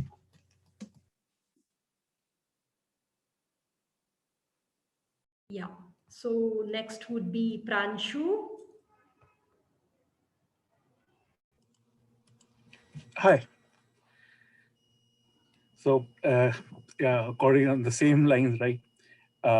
I was aware of Mahabharata as such, from the childhood. Again, growing up in India, uh, like I would actually always tell a joke like this: that my daughter is an American, my mother is British, and my grandmother was Canadian, who told me the stories. But फिर भी दिल है Hindu. So, but the idea of like detailed Mahabharata actually came from my grandfather, maternal grandfather. He used to keep a Shanti Parv and Yog Vashisht, a couple of books, among other books, by his bedside. And as a 6-year-old, he gave them to me. And so for the next 6-7 years, I read Shanti Parv, which you could see was like a little damaging experience for a child. Till I was about 12, when I found my the full complete set, which my grandmother had inherited from my great grandfather, and that's how I basically, and because of Shanti Parv, the details in that, the real, it's basically the whole philosophy lies in that section, which everybody ignores because it is after the war. So that is where I basically got interested in the detailed aspects of the war. And Shanti and Anushasan Parv also basically deal with a little bit on the human scale of these things. And so from the beginning, when I was reading Mahabharata, I always like these extra characters, like, they don't have to be the heroes or the main characters of it, but the story is a little bit story on the others. Like my mother was in 80s she was doing a research on a story for Eklavya. He's a character who comes in Adipar for a few segments. He's a little popular character because of his background. He was actually a cousin of Krishna. And during that research, which my mom was doing, she brought a lot of books. And in Kamala Subramaniam's relatively less abridged edition, I came across Yudhamanyu and Utmoja. And these were these two warriors who were basically, chosen to be the wheel protectors for Arjun. And they fought throughout the 18 days of war. Again, as Amrita was talking about, Prithivendra, these were not ordinary warriors. They had something extra about them. They were the survivors, and that's one of the things I actually tried to bring in this, in my story. Is I put in the quote from Patton, actually, General Patton, that no one won a war by dying gloriously for his countries. The wars are won by making sure someone else dies gloriously for their country. It's only the survivors who basically can enjoy the fruits of victory if they are looking for fighting for dharma and other stuff. So that's why these characters were interesting to me, and that's why I discovered a bunch of others like Kanan and Dhatanaika, Indrasen, Vishok, Dhaume, et al. Like, Vyas Mahabharat is full of these gems of characters littered right through the epic. And they are like generally ignored but essential to the story. Um, they stick with the heroes from through literally sickness and health, through prosperity and exile. They were closer than the family itself. Like their cousins were the ones who were trying to kill them. So I delved into a little bit on the motivations of these people. And as Dr. Adluri just talked about, like that it's the shining light of the Mahabharata has this inner shining light. And I remember a phrase from one of my grandmother's poetry books. चलते रहे जलूस के आगे वो तमाम रात, वो तो मशालची हैं हाथ में उजाला लिए हुए. They kept walking all night, leading the troops. They are the torchbearers, carrying the illuminations in their hands. And these characters basically are the sort of the meat and the sinews of this epic. And that's where I wanted to write about Yudhamanyu. The second aspect obviously was the day 14. This is another very important day of the war. It was the anvil on which the victory of Dharma was forged, literally. This was the turn of the tide, literally. This was a day when they chose an attacking mode for the first time in the war. They were active and not reactive for the first time. And even Vyas also spends a lot of day on this war. I mean, on this battle, on this 14th day of the battle. I mean, it's bigger than the total description of the war in the Bhisham Parv. It's bigger than the whole of Shalya Parv. So this small description, this 14th day battle is a huge segment of the war itself. I think it's about like 17% of the war is basically on this day only, day 14. And it basically shows that there's going to be victory. When you go back later and when you go into Stri Parv, Gandhari finds the dead bodies from this day on the battlefield. That the Kaurav army lost so many soldiers that day that they could not police their battlefield. Their infrastructure, their war machine broke down that day. That is the day which the victory is assured. Another tertiary point I wanted to bring out in this story, which actually was that there's all this stories about, like, uh, the eclipse and all that. So I wanted to literally bring out that, yes, Narayan was the guide, but it was the the human effort, superhuman effort even, of Arjun, which actually did that deed. And this is something basically, we sort of try to eclipse the effort, the hard work. And that's where, again, I talked about this, that, it is not only the hard work is to live and build on that victory, to use its fruit and build a legacy about it. And that's where these characters are very important. These 14 odd characters, which are like the servants of Pandavas, or the people associated around the support staff.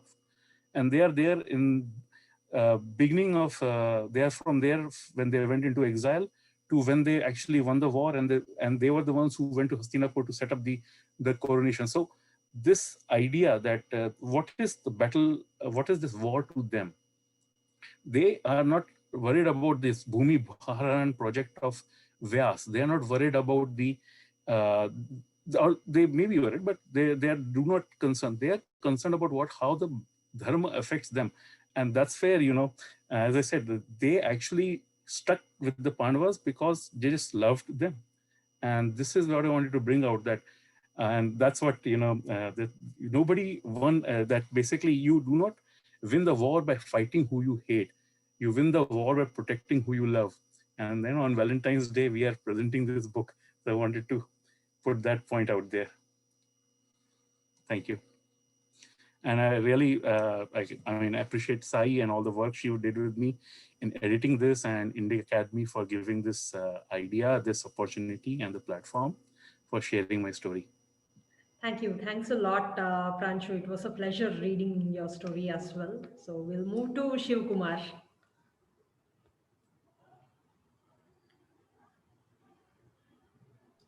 Unmute. Thank you. Thank you, Sai Swarupa. So, the way it began was I had just then started writing on Mahabharata, a couple of articles on Indic Today. And of course, Indic Today and Indic Academy is one platform where uh, all the civilizational thought is flowering. And I was looking for where all I can engage myself with, and then suddenly this opportunity to write a story on one of the Mahabharata warriors came. The inspiration for Mahabharata, I mean, everybody else has said that, and like Dr. Vishwa himself said, starting from the grandmother ecosystem. We breathed Ramayana and Mahabharata at home. Mother had told Ramayana a million times, but Mahabharata too. But then, at least in Karnataka, the discourse culture is so deep that one kept listening to different stories of Mahabharata at different points in time, in different places, by different acharyas.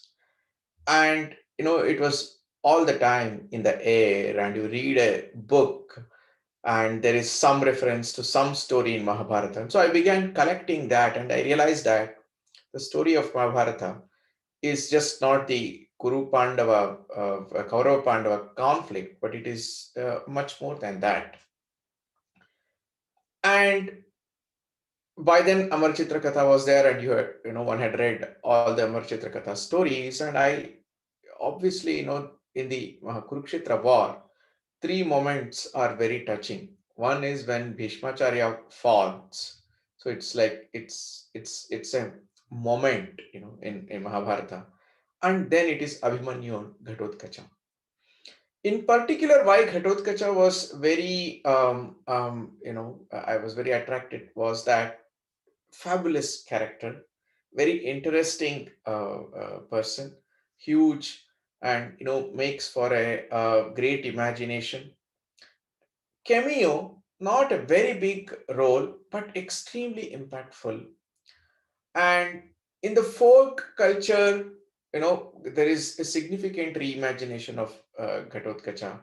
His entire Abhimanyu's marriage and Ghatotkacha going and helping it. It's not there in the Vyasa Bharata, but it is so prevalent in the entire Mayabazar movie. And there is so much imagination around Ghatotkacha. At the same time, the 14th day is phenomenally important, and Ghatotkacha,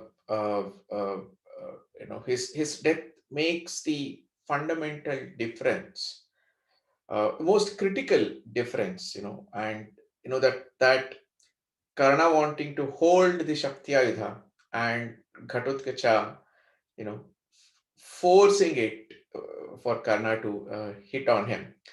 I could never forget that. At the same time, our lives are not our lives. Our lives is a function of how we live with everybody else, and how we see others and how others see us. So I wanted to, view Ghatotkacha from the eyes of all others who interacted with him. And what was the impact of that interaction on Ghatotkacha in turn? He went and helped Draupadi in Vanaparva. It's a small moment, but what would have happened? How would have Hidimba felt, when she was sending Ghatotkacha up and down, and post Bhimasena going, what would have happened on the ground for Hidimba? And there are indications of that when Alambusha and Alayudha, they come, and in their proclamations of war, they refer to Bhima killing their parents, and Bhima and Hidimba marrying a man was a matter of insult to the Rakshasas. So it is in this background I connected all the dots and wrote the story. At the same time, Bhima's marriage to Hidimba and eventual birth of Ghatotkacha is part of larger metaphor crafted into Mahabharata, where Bhima is the Pandava who kills maximum number of Rakshasas. But Bhima marries Hidimba and there is an offspring. So there is an inclusivity as well. So in Mahabharata, always the engagement is multidimensional. So the same Bhimasena who kills Rakshasas, it is through them that a connection for the Kuru Pandava, Kuru kingdom with Rakshasas happen. So in this slide, I wanted to reimagine all of that. And these reimaginations are really the instruments and processes for our rediscovery. So we bring the tradition into our own times through these reimaginations. And my own fascination with Ghatotkacha made me choose Ghatotkacha for this reimagination. And of course, all this is happening because of the platform that we have from Indic Academy. I think, it's a great civilizational journey that's happening through that. And thanks to Harigaru and thanks to Sai Swarupa for inspiring all of us, for, going through this journey and coming up with this. Thank you. Thank you, Shiva. It was a pleasure reading through your story as well, and I'm so glad we all teamed up on it. So we'll move to Raksha. Namaste, everyone. I'm Raksha Rajesh, the author of the story The Righteous Trader. I am 19 years old and I am a law student. I mean, am I really a law student if I don't brag about it or try to add the fact that I am one in every sentence that I say? But jokes aside, writing has always been a passion of mine since I was little. And still, if it weren't for my father, I wouldn't be here today because he asked me to be fearless and not worry about what other people would think of my writing.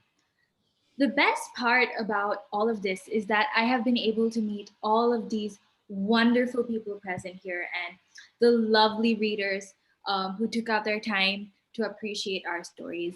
And listening to Dr. Lurie today has been mesmerizing. It's been a privilege, honestly.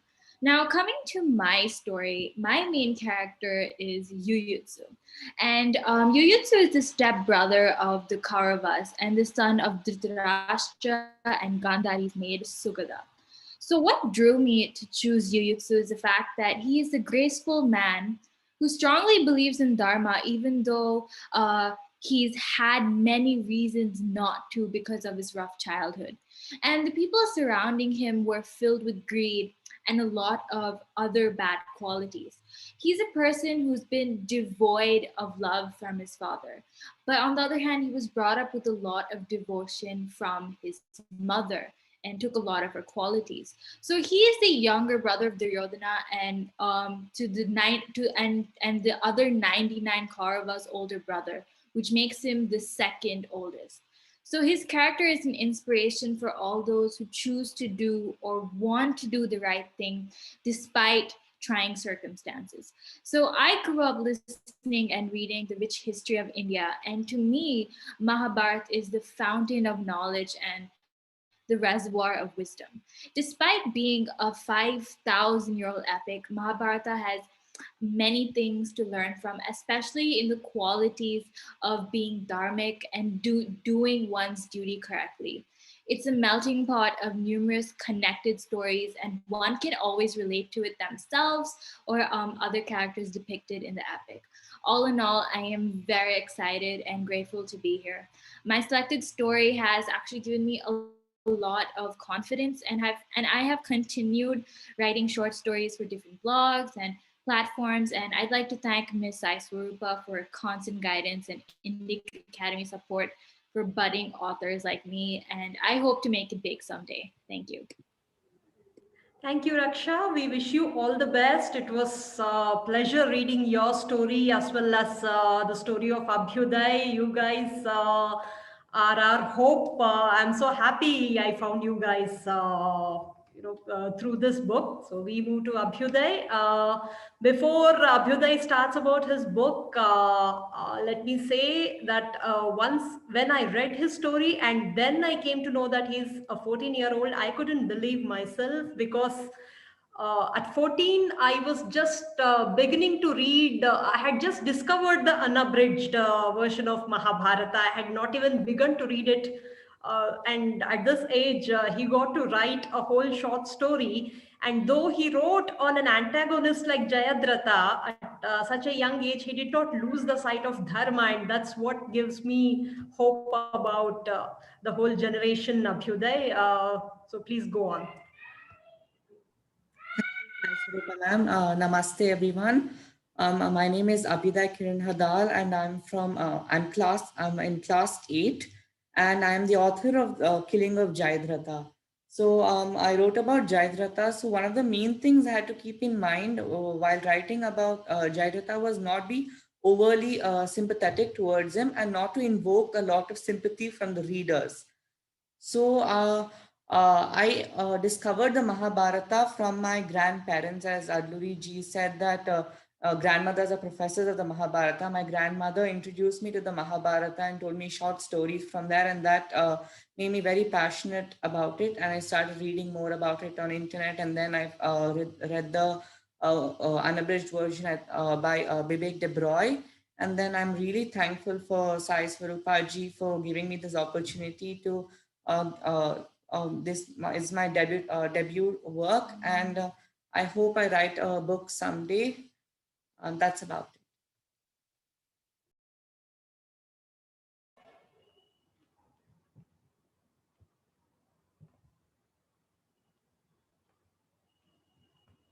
Thank you, Abhyuday. Thank you, all writers. It was amazing to rewind the whole journey as each of you went through your stories and experiences. And thanks a lot, Indika and Hari Kiran Anaya, for encouraging us all through the journey. Both the ideas, the idea behind my quantitative study, as well as the idea to make a part of that study get into popular imaginations and invite stories from people who really value Mahabharata. It has been his idea, and I'm so happy I found these 10 writers. It's a kind of transformational point in my life. It gives me a lot of hope that the Mahabharata is here to stay, and the Hindu heart pumps for Mahabharata, as Vishwaji rightly said. So thanks a lot. Viewers, sorry, we cannot take any more questions, but please join Indic Book Club Facebook group. All the authors here are members there, and we would be happy to interact with all of you. Thank you for joining. It was, I know it was a 2.5-hour session, but I did not notice how time flew. Thank you for being a part of this program. Thank you, writers.